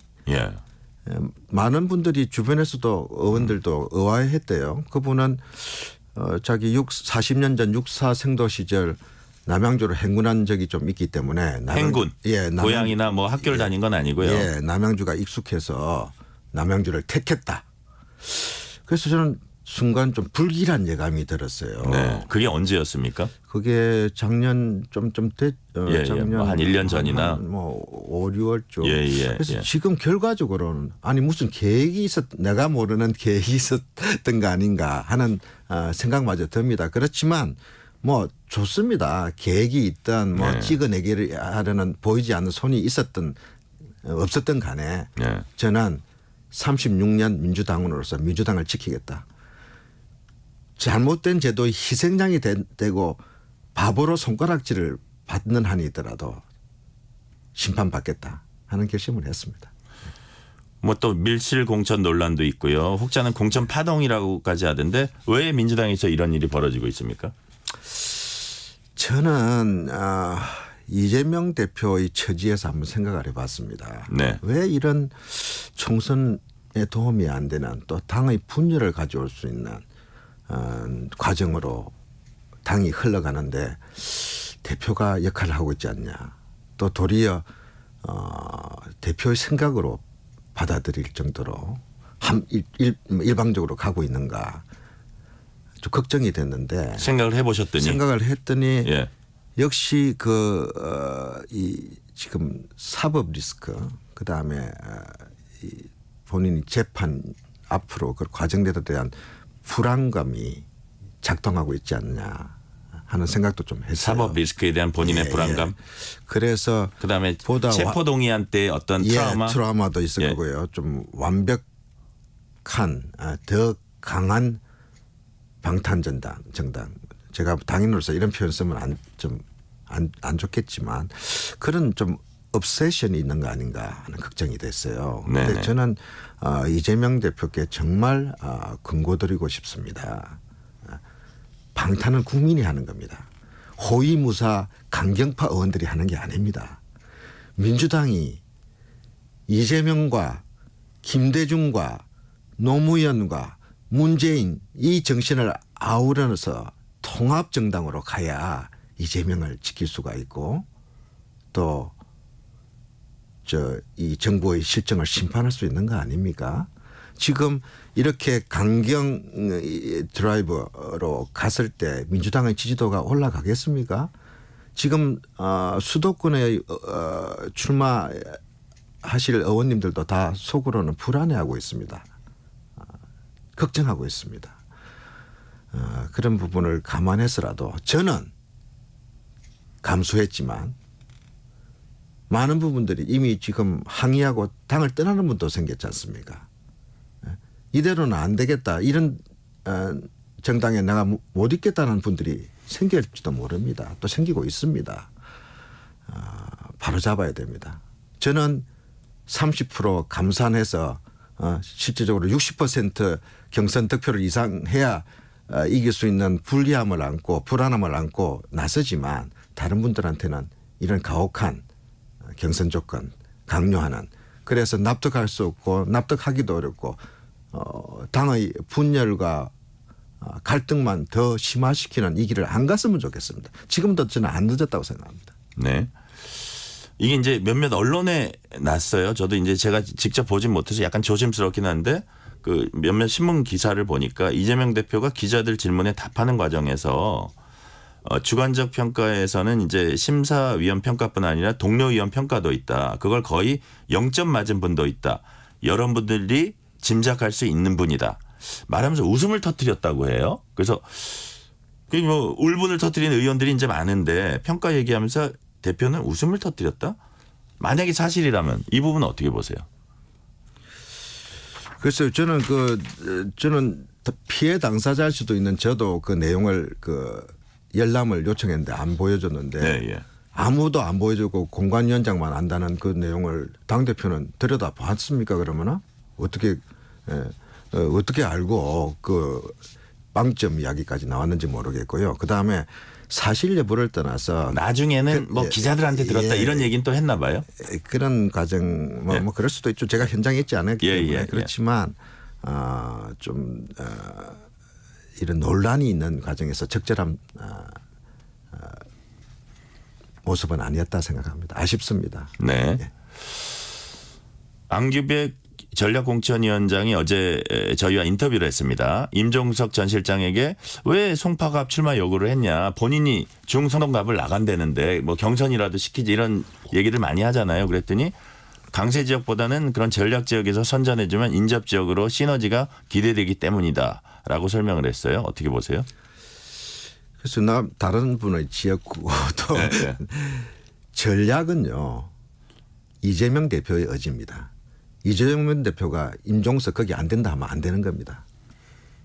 임종석 전 의원은 자기 과거 지역구고 또 여러 가지 아쉬움이 있는 분인데 거기 하겠다고 하는 겁니다. 이 부분에서 누가 이기겠습니까? 그래서 승부는 너무 뻔한가요? 예, 옳고 그러고 뭐 떠나서요. 승부는 뻔한 겁니다. 또 그런 지금 공천 과정이 됐습니다. 네. 어제 보니까 이제 동작을 이수진 의원이 탈당 선언을 하면서 여러 가지 이제 독한 말들을 하더라고요. 백현동 재판을 보면 뭐 이재명 대표가 국민을 속이고 있다 뭐 이런 얘기까지 판사 출신으로 해서 제가 약간 섬뜩하기도 했는데 자 그러면서 동시에 추미애, 전현희, 이현주 전 의원들은 이제 서울에 전략 공천될 가능성이 있다고 이게 안규백 위원장이 저희한테 확인을 해준 겁니다. 이런 상황들을 어떻게 보세요? 각 정당이요. 총선 전략에서 전략 공천은 다 합니다. 과거에도 했습니다. 네네. 민주당도 해왔습니다. 이번은 새로운 건 아닙니다. 그런데 그 전략 공천이 정말 전략적이어야 합니다. 승리를 위한 좋은 포석이어야 합니다. 그런데 그 전략 공천으로 한다는 전략이 반발과 부작용만 가져와서 마이너스가 되면 그게 좋은 전략입니까?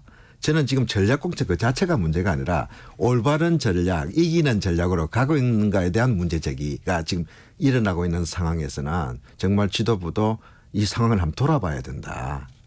한 그 말씀만 드리고 싶습니다. 자, 마지막 질문 하나 드릴게요. 공천 잡음이 계속되면 민주당이 총선에서 이제 좋은 결과 내기 어려울 거예요. 그죠? 그렇다면 이번 총선에서 민주당이 승리하려면 어떻게 해야 합니까? 뭐 어렵지 않습니다. 이재명만 있는 민주당 가지고는 안 됩니다. 김대중도 있어야 되고 노무현도 있어야 되고 문재인도 있어야 되고 그리고 민주당과 함께 할 수 있는 진보 세력도 같이 가야 됩니다. 네. 지금 그 말씀만 드리고 있습니다. 통합 민주당만이 그리고 완전한 통합은 못 이루더라도 그런 통합 민주 세력의 리더로서 마청으로서 민주당이 존중받을 수 있도록 해나가는 것. 난 그것이 국민의 신임을 받는 중요한 일이고 당면 과제는 지금 공천 이 어떻게 보면 브레이크가 풀린 것처럼 보이는 이 일방 질주 조금 고쳐 문제 해결해야 된다고 생각합니다. 이거 방치하고는 앞으로 큰 후회를 하게 될 것 같다. 그런 말씀이시군요. 우려를 갖고 있습니다. 네, 오늘 여기까지 듣겠습니다. 민주당 김한정 의원이었습니다. 감사합니다. 감사합니다.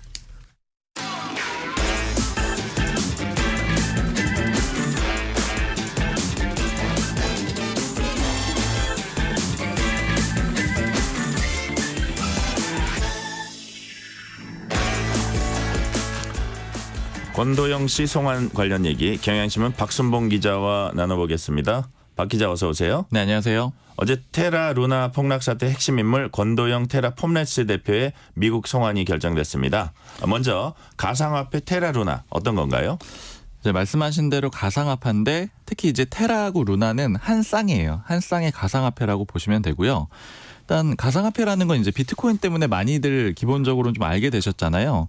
특히 근데 그 중에서도 테라 루나를 좀 이해하려면은 스테이블 코인이 뭔지 알아야 됩니다. 네. 그러니까 가상화폐가 좀 불안하다 이런 인식들을 기본적으로 갖고 있잖아요. 실물도 아니고 또 지금 쓰고 있는 돈처럼 오래된 그런 화폐도 아니고요. 그러다 보니까 이제 사람들이 좀 걱정도 많은데 그래서 이제 실물 가치를 좀 있다, 안정적이다 이런 걸 좀 강조하기 위해서 나온 게 스테이블 코인이라고 보시면 되고요. 스테이블이라는 게 이제 실제로 좀 안정적이다 이런 뜻을 갖고 있죠. 네. 이제 예를 들어 가지고 어떻게 안정성을 보장하냐면은 1코인이 있다. 뭐 어떤 1스테이블 코인이 있다. 이거는 1달러에 연동이 된다. 이렇게 얘기를 해주고요. 그 1달러를 실제로 예치를 해놓는 거예요. 그럼 1달러를 그거에 맞게 돈을 갖고 있으니까 달러를 가지고 있으니까 코인 주인이 와가지고 이 1코인을 주면 언제든지 1달러를 받아갈 수 있도록 그렇게 갖고 있게 되면은 안정화가 되겠죠. 그래서 이제 1코인이 항상 1달러로 바꿀 수 있다라는 거 이렇게 이해를 하시면 되고 그래서 즉 이 얘기는 언제든지 실제 화폐처럼 내가 꺼내서 쓸 수 있는 돈이다. 그런 가상화폐다. 이런 점을 강조한 게 스테이블 코인입니다. 그러니까 이 테라 코인도 이게 스테이블 코인이다 이렇게 하면서 크게 주목을 받았고요. 한때는 이제 업비트 기준으로 시총 4위까지 올라가는 그런 메이저 코인이었거든요. 네.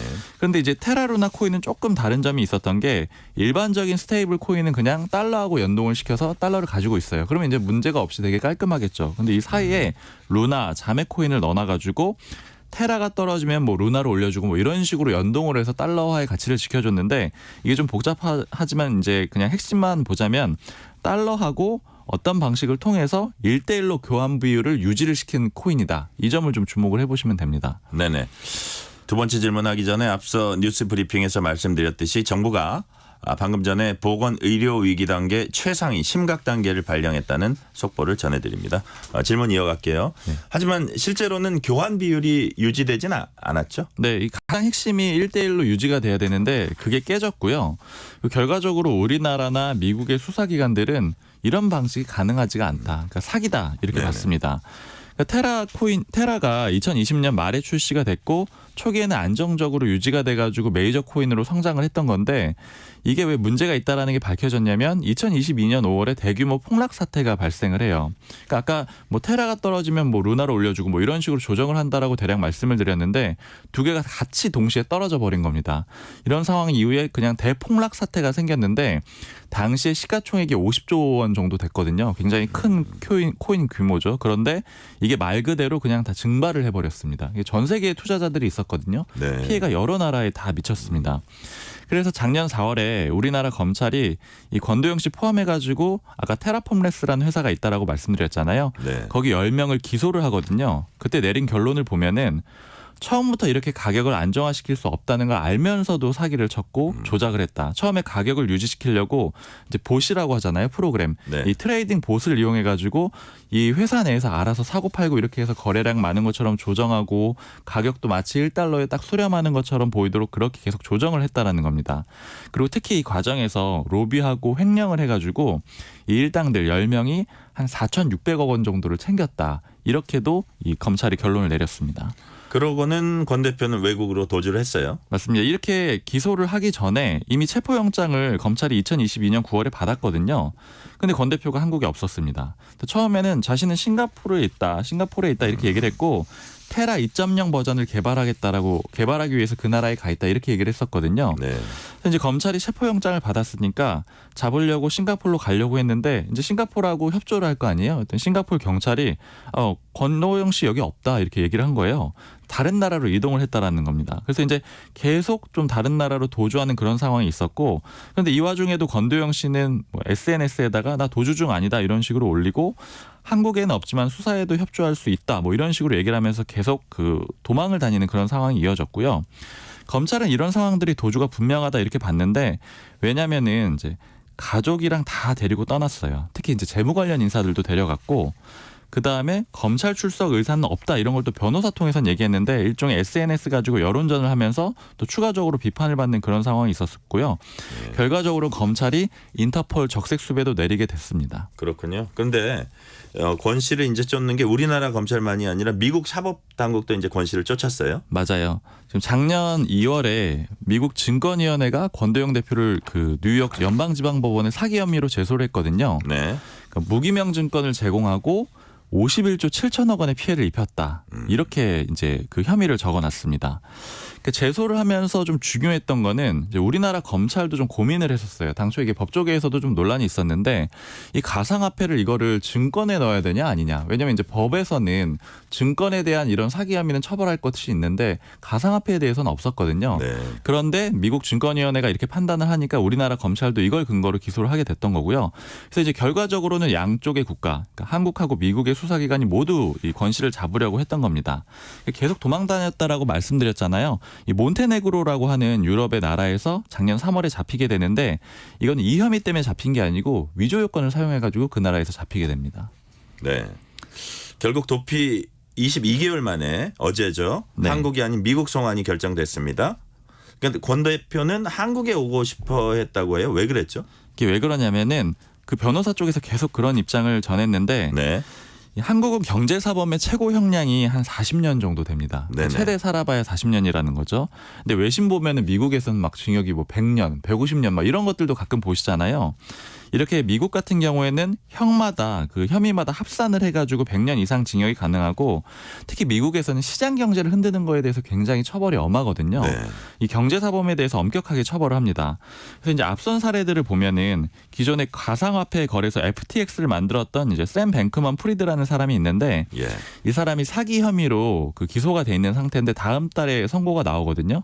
근데 지금 미국 언론에서 추정하기로는 110년에서 115년형을 받을 걸로 보고 있고 그다음에 예전에 폰지 사기 쳐가지고 이제 2009년에 연방법원에서 징역 150년 받은 그런 사례도 있습니다. 그러니까 네. 그러다 보니까 한국을 원했던 건데 근데 결과적으로는 미국을 가게 됐습니다. 그렇군요. 살아서 못 나올 정도의 그런 중형이군요. 미국에서는. 지금 미국 증권거래위원회가 이 권도영 씨가 네. 53조 정도를 사기를 쳤다라고 보고 있거든요. 아까 85조가 150년 형이 나왔으니까 굉장히 큰 형이 나올 가능성이 있습니다. 그렇군요. 오늘 여기까지 듣겠습니다. 박순봉 기자였습니다. 감사합니다. 감사합니다. 전종철의 전격 시사 2부 순서 마치고 3부가 이어집니다.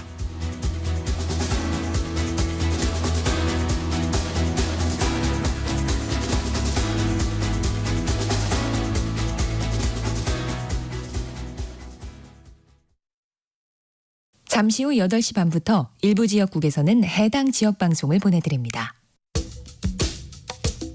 워렌 버핏은 가치 투자, 필립 피셔는 성장주 투자, 피터 린치는 장기 투자, 그리고 성기영은 경제쇼. 방법은 달라도 목표는 하나, 여러분을 성공의 길로 안내합니다. 평일 오후 4시 5분 성기영의 경제쇼, 주말 오후 5시 5분 정보를 업그레이드한 성기영의 경제쇼 플러스. 일주일 내내 함께 하십시오. 퀴즈 왔습니다. 퇴근길 지친 당신에게 힘이 되는 뉴스를 전해드립니다. 매일 저녁 당신과 함께 읽는 세상 이야기. KBS 1라디오 뉴스레터 K. 지금 시각은 8시 30분입니다. KBS.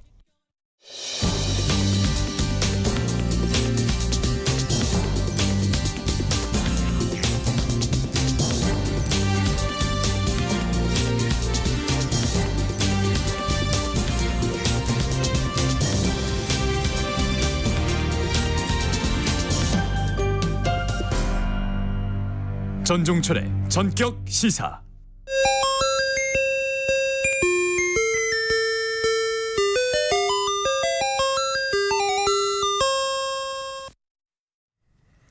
한 주간 뜨거웠던 정치 키워드를 공부하는 시간입니다. 이종훈의 정치 공부, 이종훈 정치평론가 나오셨습니다. 평론가님 안녕하세요. 네, 안녕하세요. 이번 총선 전국에선 국고보조금 논란이 불거졌습니다. 개혁신당이 무소속 양정숙 의원을 영입해서 의석수 5인 이상 정당이 지급되는 국고보조금을 받은 걸 놓고 국민의힘 한동훈 비대위원장이 위장 결혼하듯 돈 받기 위해 의원 영입한 보조금 사기라고 비판을 하고 여기에 대해서 또 이준석 대표가 이제 반박하기도 했는데요. 네. 이 같은 지적이 나오는 이유 뭡니까? 예. 이게 좀 공교롭게 이 타이밍이 참 좀 이제 아무래도 논란을 유발하는 그 원인이 된 것 같습니다. 네. 이 중앙선관위가 이제 아시다시피 이제 1년에 4번에 나눠서 이 정당에 대한 이제 국고 보조금 이제 지급을 하는데요. 지난 이제 2월 15일 날에 이제 2024년 1분기 경상보조금 125억 4,900만 원을 이제 지급을 했습니다. 7개 정당에 이제 나눠줬는데 개혁신당은 그 지급하는 바로 전날 이제 양정숙 의원을 이제 영입을 했고 그 바람에 현역 국회의원이 5명이 되면서 더 많이 받게 된 거예요. 네. 그래서 6억 6천만 원 정도 지급을 이제 받은 겁니다. 그러고 나서 5일 뒤인 20일에 또 통합이 파기가 돼버렸거든요. 그러면서 또 김종민 의원이 탈당을 했습니다. 의원 숫자가 다시 줄은 거죠. 그럼 이제 5인을 기준으로 해서 그 이상이 되느냐 아니냐에 따라서 금액 차이가 커요. 예, 그러다 보니까 이제 한 위원장이 결국은 더 많이 받으려고 그렇게 한 거 아니냐 이제 그렇게 지적을 하고 나선 거죠.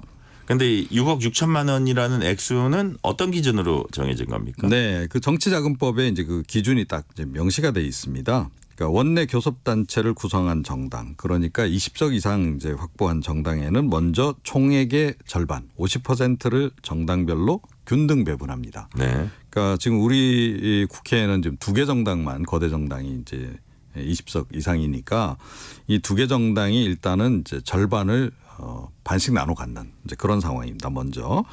그다음에 5석 이상 20석 미만 정당에는 총액의 5%씩 그리고 5석 미만 또는 의석이 없는 정당 중에서 최근 선거에서 득표수 비율 요건을 충족한 정당에 대해서는 총액의 2%씩을 이렇게 배분 지급하도록 돼 있습니다. 네. 개혁신당 이준석 대표는 이낙연 대표 측과 이제 결별한 이후에 보조금을 전액 반납할 것이다 이렇게 진정성을 이제 보이려고 했는데요. 네. 중앙선관위는 초유의 사태라 보조금을 돌려받을 법적 절차, 법적 근거가 없다 이렇게 했습니다. 네.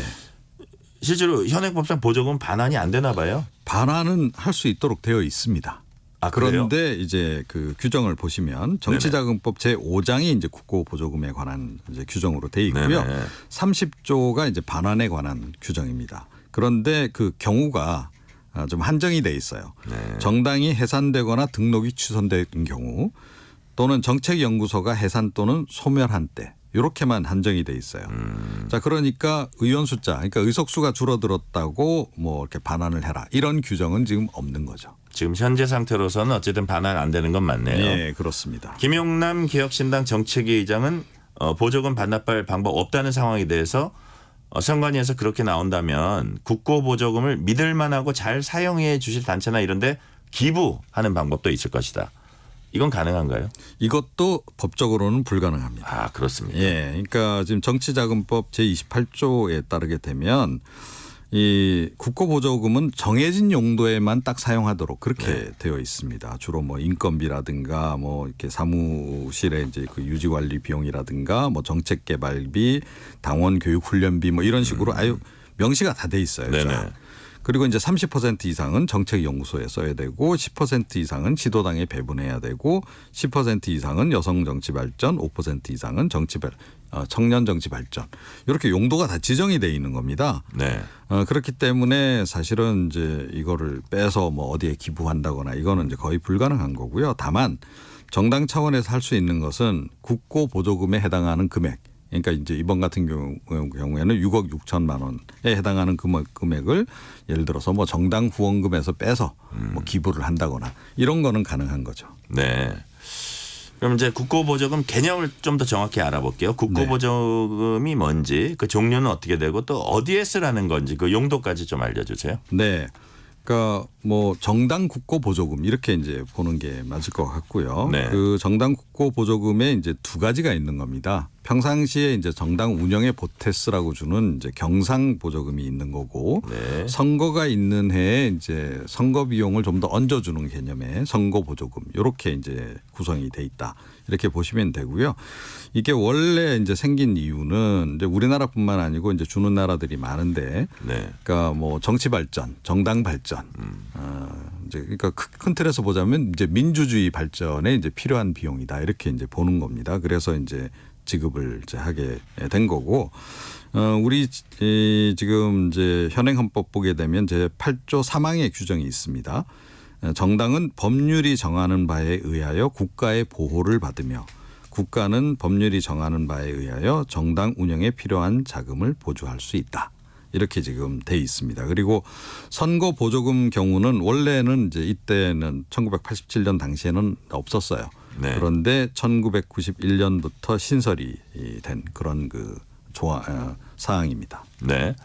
근데 이제 보면 그 이 보조금이 국고보조금이 정당의 재정의 거의 대부분을 차지하는 경우가 이제 많은 것 같아요. 네. 그래서 사실은 우리가 이제 상식적으로 생각하면 풀뿌리 민주주의는 아무래도 이제 자발적인 당비 이런데 그 근거를 해야지 더 이제 활성화되고 더 돌아갈 텐데 그래서 국민의힘 조경태 의원은 당대표 출마 공약으로 정당 국고보조금 폐지를 내걸기도 했습니다. 네, 그렇습니다. 이걸 뭐 현실적으로 없애버리거나 축소하거나 이건 어려운가요? 뭐 없애버려야 된다라고 국민들이 원하면 없앨 수도 있는 거죠. 네. 그런데 이제 조금 전에 이제 말씀하셨듯이 이게 정당 재원의 거의 전부를 차지하는 게 문제인 거죠. 그러니까 그 사실 표현을 보면 보조금 아닙니까? 그러니까 보조를 해주는 이제 자금인데 국민들이 정당 좀 잘 운영해봐라 민주적으로. 그래서 이제 주는 그런 이제 그 용도의 돈이라고 봐야 되는데 정당들은 자력으로 이렇게 뭐 당원들을 통해서나 또는 후원회를 통해서 이렇게 해서 뭔가 이제 그 자력으로 이렇게 자생적으로 뭐 이렇게 살아나갈 생각을 안 하고 지금 거의 국고보조금에 의존하는 형태가 돼버렸다는 거죠. 자, 이거는 조금 이제 그 오히려 정당 발전을 가로막는 거다. 그런 지적이 이제 전문가들 사이에서도 있는 거고 조경태 의원도 그렇게 지적을 하고 있습니다. 그러니까 이게 오히려 국민들 불신만 고조시키고 있고 정당 스스로의 자생력마저 잃게 만들고 있다. 이렇게 얘기를 하고 있는데요. 그런데 지금 뭐 2021년 기준으로 OECD 회원국 그 37개국 가운데서 36개국이 어떤 형태로든 뭐 이런 보조금을 지급은 하고 있습니다. 주요 수입원이고 뭐 재정의 거의 전부라는 거 플러스 또 이게 정당이 정부의 일정 부분 이제 돈을 의존하게 되니까 이게 정당 활동의 자유를 궁극적으로는 침해하는 거 아니냐 이런 우려도 나와요. 그러니까 정당이 유권자인 국민이 아닌 정부에 더 의존하게 된다. 이게 이제 근본적으로 좀 문제 아니냐 이런 지적도 있습니다. 네, 그렇습니다. 그게 이제 우리 같은 경우에 발생론적으로 볼 때 이게 전두환 전 대통령 때 생겼다라는 거죠. 그러니까 1980년에 이제 국가보위 비상대책위원회, 그러니까 국보위가 이제 개헌을 추진하면서 이 규정이 이제 포함이 되는 겁니다. 그러니까 그 당시 이제 분위기로 볼 때 이거는 결국 뭐 야당 길들이기라든가 이런 차원에서 이거 좀 한 거 아닌가 이제 그런 이제 발생론적 측면에서 이제 문제 제기가 있는 거고요. 이제 최근에 이제 문제 제기하는 부분들은 이게 자칫 잘못하면 그래서 이제 정권의 야당 통제 수단이 이제 될 수도 있는 거다. 뭐 이런 얘기는 하고는 있습니다. 그런데 지금 제도적으로 보면 그럴 가능성은 별로는 없어요. 네. 그건 뭐냐하면 뭐 특정 정권이 보조금을 주고 말고를 결정한다거나 또 금액을 이제 뭐 임의로 막 좀 조절을 할 수 있다거나 그런 모르겠는데 조금 전에 말씀드렸듯이 헌법에 규정이 돼 있고 정치자금법에 규정이 돼 있고 용도까지 다 이렇게 지정이 돼 있는 상태에서는 뭐 정권 차원에서 뭐 어떻게 이거 뭐 조작을 한다거나 이게 좀 불가능합니다. 그래서 그런 가능성은 상대적으로 그렇게 높지 않다 이렇게 생각을 합니다. 이제 소비자 물가라든지 총선 유권자 수에 따라서 이제 보조금 규모가 바뀌기도 하는데요. 네. 우리나라 정당이 받는 전체 보조금 규모 어느 정도 되는지 또 거대 양당은 얼마씩 가져가는지도 궁금하네요. 네. 그러니까 조금 전에 말씀드렸듯이 이제 1분기 경상 보조금으로만 125억 4,900만 원 지급했다라고 좀 말씀드렸습니다. 7개 정당에 이제 지급을 했는데 지난해 연간 기준으로는 총 476억 원. 예. 그런데 사실은 거의 80% 이상이 양당으로 갑니다. 네. 예. 그러니까 이번 같은 경우에도 민주당하고 국민의힘이 전체의 83%가량을 가져갔거든요. 네네. 그런데 이게 이제 선거 시기가 되면 더 많이 이제 받아간다라고 말씀드렸잖아요. 선거 보조금까지 포함해서. 그래서 이 2022년 경우에는 그때 대선도 있었고 지방선거도 있었지 않습니까? 네. 그래서 역대 최대 연간 1,420억 원이나 지급된 바가 있습니다. 네. 교섭단체 우선순위 두는 이제 배분 방식은 이제 정당의 지나친 난립 이걸 막는다 이런 취지잖아요. 예, 근데 그렇습니다. 또 지나치게 그 20명이라는 게 진입 장벽이 너무 높다는 지적도 있습니다. 이거 완화시키는 것도 좀 논의해 볼 만한가요? 네, 그렇기도 하고 이렇게 지금 현재 이 배분 방식이 과연 이게 형평성에 맞느냐 이런 지적은 꾸준하게 지금 제기가 되고 있습니다. 그리고 다른 나라 사례를 보더라도 우리하고는 좀 다르게 돼 있거든요. 그래서 사실은 헌법재판소에서도 이제 문제 제기가 된 바가 있고 중앙선관위도 그래서 개정안을 이제 만든 바가 있습니다. 그래서 주로 이제 뭐 미국 사례라든가 뭐 이제 주요국 선진국들 뭐 영국이라든가 오스트리아 뭐 이런 나라들 이제 사례를 참고를 해서 이제 그때 중앙선관위가 개정안을 이제 만든 바도 있는데요. 영국, 오스트리아, 벨기에 같은 경우에는 일정 수의 의석만 확보하면 기본 보조금을 균등하게 주는 그런 시스템으로 돼 있고요. 네. 그리고 나머지는 이제 득표수 기준으로 이제 배분하는 겁니다. 네. 프랑스하고 일본 같은 경우에는 의석수하고 득표수 비율을 동등하게 반영을 해서 나눠주는 그런 식인데요. 네. 우리도 그런 식으로 좀 바꿀 필요는 있다. 사실은 이제 우리나라 정당 정치, 정당 시스템이 기본적으로 뭐 양당 정치 우선으로 좀 돼 있다 보니까 배분 방식도 그렇게 지금 돼 있는데 이거는 조금 개선할 필요가 있다 이렇게 봐야 되는 거죠. 미국은 또 양상이 좀 다르다고 하네요. 어떤 면에서 다릅니까? 미국은 일단 정당에 대한 그 경상 보조금 이런 게 없습니다. 네. 그리고 오로지 대선에 한해서 후보자들에게 제한적으로 선거 보조금을 이제 지급을 하거든요. 네네. 그래서 예를 들어서 뭐 직전 대선에서 득표율 25% 넘긴 정당 후보자 경우에는 정당 보조금을 신청하면 받을 수 있도록 이렇게 이제 돼 있는데 그런데 미국의 이 주요 정당의 대선 후보들은 그래서 선거 보조금을 오히려 좀 안 받으려고 하는 그런 경향성이 있습니다. 왜냐? 이렇게 받게 되면 미국은 지출 통제를 하거든요. 그러니까 우리나라도 지금 뭐 용도 지정이 다 있다라고 말씀드렸는데 미국은 이게 더 철저합니다. 그래서 이제 그거 이제 오히려 하기가 더 번거롭기도 하고 그런 부분이 있어서 오히려 후보자 쪽에서 원치 않는 경우도 많은 그런 상황입니다. 잘 알겠습니다. 오늘은 여기까지 듣겠습니다. 이종훈 정치평론가였습니다. 감사합니다. 네. 지금 시각 8시 43분입니다. 이 시각 교통정보입니다. 해빙기에는 지반이 약해져 있는 만큼 낙석사고나 붕괴사고에 각별히 신경 쓰셔야겠고요. 하천이나 호수의 얼음도 쉽게 깨질 수 있기 때문에 얼음 위에 올라가서 낚시 등을 해서는 안 되겠습니다.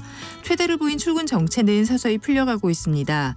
서해안고속도로 서울 방면으로 일직분기점 부근 2차로에서는 사고가 났는데요. 광명역에서 금천 사이 정체가 더 심해져 있습니다. 반대 목포 쪽으로는 금천 부근과 비봉 일대, 다시 8탄분기점에서 화성 휴게소 사이로 정체입니다. 수도권 제1순환고속도로 판교에서 일산 쪽으로 수락산 터널 안에서는 차량이 뒤집히는 사고가 나면서 3차로와 4차로가 막혀 있는데요. 이 여파바다 뒤로 사패산 터널부터 정체 심해져 있습니다. KBS 교통정보센터였습니다.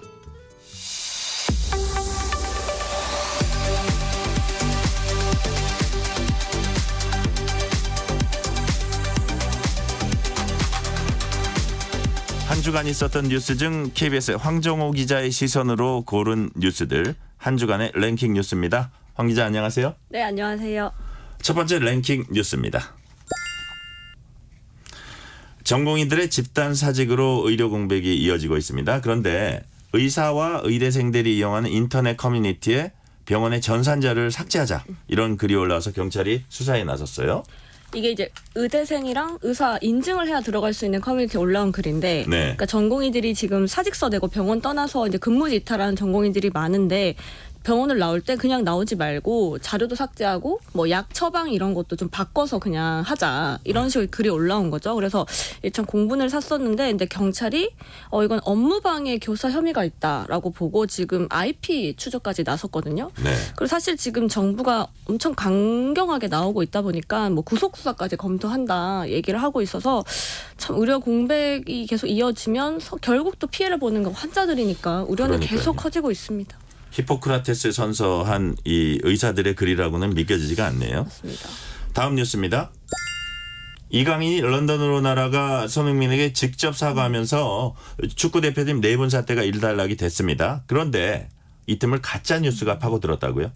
사실 뭐 이강인 선수가 직접 런던 가서 뭐 같이 식사하고 우리가 하이했다라고 각자 SNS에 올라오니까 네. 축구협회에서 우승보다 더 기쁘다 뭐 이렇게 반응을 하기도 했는데 이제 문제는 이런 이제 하극상 논란이 있고 뭐 엄청 비난이 이제 쏟아지는 그 상황에서 또 가짜 뉴스가 이제 나온 거예요. 그러니까 이강인 선수가 지금 소속돼 있는 팀에서 방출됐다. 그리고 피파에서도 더 이상 이 선수를 트레이드하지 않겠다. 뭐 이렇게 발표했다라고 했는데 사실 어떻게 보면 좀 황당한 얘기잖아요. 다 거짓이고 그런 사실도 없었는데 이게 올라오자마자 뭐 조회수가 10만이 넘고 16만이 넘고 그래서 참 유용한 정보들도 많은데 이렇게 허위 조작 정보 이런 것들이 참 난무한 것도 문제인 것 같습니다. 시선은 갈 것 같아요. 그러니까 그죠? 재밌으니까요. 일단. 예. 그걸 노린 거군요. 다음 뉴스입니다. 사설 구급차 운전자가 도로 한복판에서 다른 운전자에게 욕설을 해서 구설에 올랐죠. 이게 저희 이제 강남에 특히 이제 도로는 오전 8시 반쯤이면 뭐 출근 시간이니까 엄청 네. 막히고 사실상 이제 뭐 양보를 하는 게 쉽지 않은 상황이잖아요. 그래서 어떤 이제 한 동영상이 인터넷 커뮤니티에 올라오면서 이게 논란이 된 건데 이게 딱 막히니까 사설 구급차가 양보 좀 해라 하면서 욕설을 막 한 거예요. 그래서 이제 사람들이 저게 뭐냐라고 욕을 하고 같이 비난을 했더니 이제 너무 이게 커지다 보니까 이제 본인이 직접 글을 써서 이게 이런 상황이었고 너무 급해서 그랬다라고 얘기는 했는데 사실 온라인 반응이 좋진 않았어요. 뭐 사설 구급차가 사실 뭐 연예인들 행사에 뭐 이용되거나 이런 사실도 있었고, 그러니까 결국 뭐 점심 먹으러 갈 때도 저렇게 급한 척 하는 거 나 본 적 있다. 뭐 이런 식으로 좀 부정적인 반응들이 많았습니다. 그렇군요. 다음 뉴스입니다.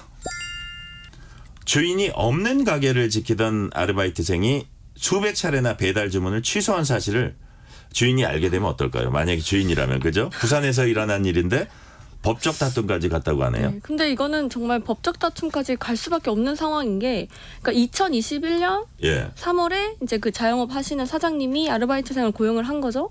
분명히 이제 뭐 엄청 성실할 것 같다라는 인상을 받고 이제 고용을 했을 텐데 한 5달 정도 지나고 알게 된 거예요. 네. 배달 주문을 230차례 넘게 취소를 한 거예요. 돈으로 치면 얼마입니까 도대체? 530만 원. 500만 원이 넘네요. 네. 그리고 이게 매장 운영 상태를 사실 영업으로 해놔야 이제 배달이 들어오게 되는데 임시 중지로 바꿔놓은 거죠. 그렇게 되면 이제 아예 배달을 받을 수가 없는데 이것도 한 60번 정도.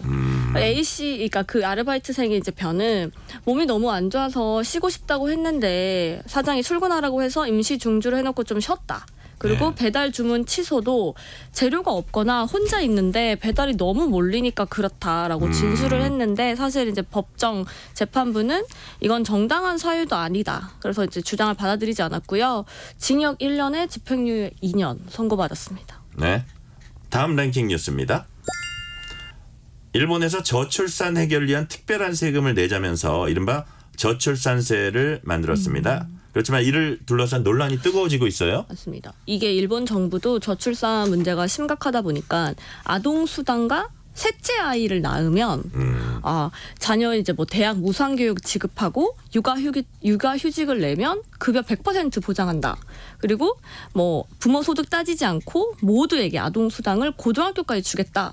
정말 파격적이긴 한데 사실 네네. 문제는 다 돈이잖아요. 만약에 이거를 다 지키려면 한 매년 32조 원 정도가 필요한 거예요. 그래서 기시다 내각에서 한 23조 원 정도는 다른 예산 줄여서 잡았는데 또 나머지 돈이 필요하니까 그러면 74세 이하 모든 국민에게 네. 의료보험 플러스 한 4,500원씩 내자. 그러니까 이른바 저출산세라고 해서 그걸 징수하자라고 얘기를 했는데 지금 NH 여론조사에서 응답자 60% 넘게 이걸 반대하고 있거든요. 근데 일본 내각은 이제 어차피 예산이 없으면 정책을 할 수 없다고 국회로 보낸 상황입니다. 뭐니 해도 머니네요. 너무 아재 개그인가요? 다음 뉴스입니다. 요번에 우리나라입니다. 우리나라에서 육아를 이유로 경제활동하지 않은 남성이 지난해 역대 최대치를 기록했다고 하네요. 점점 늘고 있는 건 사실인데 이게 기분 탓이 아니었습니다. 그러니까 육아를 전담하는 남성이 16,000명. 그러니까 네. 1년 전과 비교하면 한 4,000명 정도 는 거거든요. 그러니까 통계 작성된 이래 가장 많은 숫자입니다. 네. 그러니까 사실 초반에 조금 줄었다가 다시 이제 늘어난 건데 아무래도 뭐 대기업이라든지 공공기관 이런 쪽에서 육아휴직 제도가 확대가 되고 좀 자리를 잡으면서 이제 남성이 육아를 전담하는 경우도 많이 늘고 있는 것 같습니다. 그런데 여전히 육아를 이제 전담하고 있는 여성이 80만 명 정도, 그러니까 남성의 50배 정도 수준이고요. 여성의 경제 활동도 계속 지금 꾸준히 늘어나고 있는데, 근데 이제 전문가들은 이제 말하는 게 사실 이런 저출산 대책이라고 하는 육아휴직 뭐 이런 것들은 사실상 대기업이나 공공기관에서 좀 쉽게 많이 사용하고 있지 않냐. 이렇게 되면 결국 또 이게 양극화로 되기 때문에 이런 것들도 계속 좀 고려를 하면서 진행을 해야 된다라는 지적도 나오고 있습니다. 다음 뉴스입니다. 게임 좋아하는 분들 꼭 들어야 할 소식이네요. 넥슨의 유명 게임인 메이플 스토리 확률이 조작됐다는 게 최근 밝혀졌는데 한국 소비자원이 피해 구제에 나섰다고요? 사실 이제 저는 게임을 즐겨 하진 않는데 이게 네. 워낙 유명한 게임이더라고요. 그렇죠. 네. 그 메이플 스토리 속에서 그러니까 유료 아이템 뭐 큐브라는 상품이 있는데 이게 선호도가 높은 이제 옵션이 있는데 이게 처음에는 나오는 확률을 균등하게 설정을 했다가 이게 2010년 9월부터 인기가 높은 옵션이 좀 덜 나오도록 설정을 한 게 이제 적발이 돼가지고요. 지금 넥슨이 한 116억 정도 가징금 이제 부과받았는데 네. 그래서 지금 뭐 소비자들이 집단 소송도 하겠다라고 해서 어떤 막 이용자 협회 이런 것도 만들어지고 좀 논란이 커졌는데 소비자원이 그러니까 이런 소송 없이 보상받을 수 있도록 집단 분쟁 조정을 좀 하고 만약 이게 불발되면 소송 대리 변호사를 통해서 집단 소송도 지원하겠다라고 얘기를 했거든요. 그 대상이 중요할 텐데 2021년 3월 4일까지 그 유료 아이템 큐브 2종을 구매한 소비자를 대상으로 하고 있습니다. 네. 다음 랭킹 뉴스입니다. 통신사들이 판매를 촉진하기 위해 대리점에 판매 장려금을 이제 지급하잖아요. 근데 이 비용을 줄이려고 통신사들이 담합했다 이런 의혹이 나왔는데 거기에 대해서 공정거래위원회가 제재 절차에 착수했다고 하네요. 이게 저희가 핸드폰 살 때 이른바 성지라고 하는 곳이 있잖아요. 어느 네네. 곳에 가면 엄청 싸게 살 수 있다. 그렇죠. 사실상 이 성지의 탄생 그 배경을 이제 어떻게 보면 적발이 된 건데 이게 이통3사 그리고 한국정보통신진흥협회가 이제 합쳐서 별도의 사무실을 차려서 시장 상황방이라는 이름을 이제 붙여서 실시간으로 정보를 공유해 온 거예요. 근데 이게 사실은 마케팅 비용이 이제 판매 장려금 실태를 우리가 공유를 하자라는 게 원래 목적이었는데 이게 이제 그 KBS가 그 공유된 자료를 이제 확보해서 이제 봤더니 정말 경쟁사들끼리 영업 정보를 어떻게 여과 없이 볼 수 있는 그런 정보들이 서로 이제 공유가 되고 그래서 만약에 이쪽에서 좀 많이 했다. 그러면 다시 또 조절을 해서 그러니까 특정 판매점이 좀 실적이 저조하다 하면 판매 장려금 한도 30만 원 넘겨서 지원해줘. 그러니까 이러니까 성지가 탄생할 수밖에 없는 거예요. 그렇군요. 근데 이제 소비자 입장에서 근데 우리가 왜 손해야? 어차피 우리 싸게 살 수 있는 거 아니야? 라고 하지만 전체적인 판매 장려금 규모가 줄기 때문에 소비자 혜택이 이제 줄었다라고 이제 보고 있고 공정위가 지금 고강도 조사를 벌이고 있습니다. 네, 다음 뉴스입니다. 교사가 학생들 살해 협박이 흉기, 공격 막을 수 있는 방검복이라는 걸 입고 출근을 했습니다. 어느 나라 일이냐고요? 바로 우리나라입니다. 무슨 사연입니까? 참 믿기지가 않는데 인터넷에 이제 사진 한 장이 올라온 건데 방검복을 입으신 거예요. 근데 이게 대부분 뭐 경찰 특공대 뭐 이런 것도 아니고 그냥 고등학교에 그냥 근무하시는 교사분이신데 이게 약간 좀 의견은 분분하긴 한데 일단 이제 교사와 노조 측 입장은 교사가 일부 학생들에게 뭐 불성실하다 이렇게 태도를 지적하니까 학생들이 뭐 가족 목숨까지 위협하면서 자기들은 미성년자라서 형사처벌 안 받으니까 뭐 협박했다라는 이제 주장이 있고 그래서 이제 해당 교사가 가족들이 너무 걱정하니까 방검복을 입고 이제 출근을 하기 시작했다라는 게 이제 주장이고 그런데 그 교육청 입장에서는 지난 2년 동안 그렇게 살해 협박까지 받은 거는 좀 사실 무근이다. 그래서 학교 측도 절차대로 뭐 사안을 처리하기 위해서 지금도 공정하게 조사해 오고 있고 조사가 진행 중이다라고 밝힌 상황입니다. 아, 그런 상황이군요. 오늘은 여기까지 듣겠습니다. 지금까지 한 주간의 랭킹 뉴스 황정호 기자였습니다. 감사합니다. 감사합니다.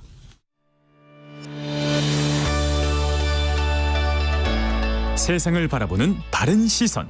전종철의 전격 시사.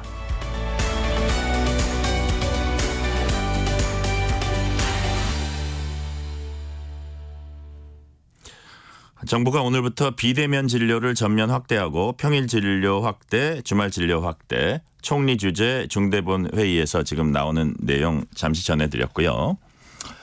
제주의 한 체험형 동물농장에서 15개월 된 아이가 토끼에게 물려서 손가락이 절단됐습니다. 봉합 수술을 했지만 손가락은 일그러지고 짧아졌다고 부모는 전했습니다. 아이가 수술받고 태어날 때까지 농장 측에선 한 통의 전화도 없었다면서 부모는 분통을 터뜨렸습니다. 토끼라고 자칫 방심하다가 큰 사고를 당할 수 있다는 것, 특히 젊은 부모님들 유의하셨으면 좋겠습니다. 2월 23일 전종철의 전격시사 여기서 마칩니다. 진행의 전종철 기자였습니다. 저는 월요일에 다시 찾아뵙겠습니다. 감사합니다.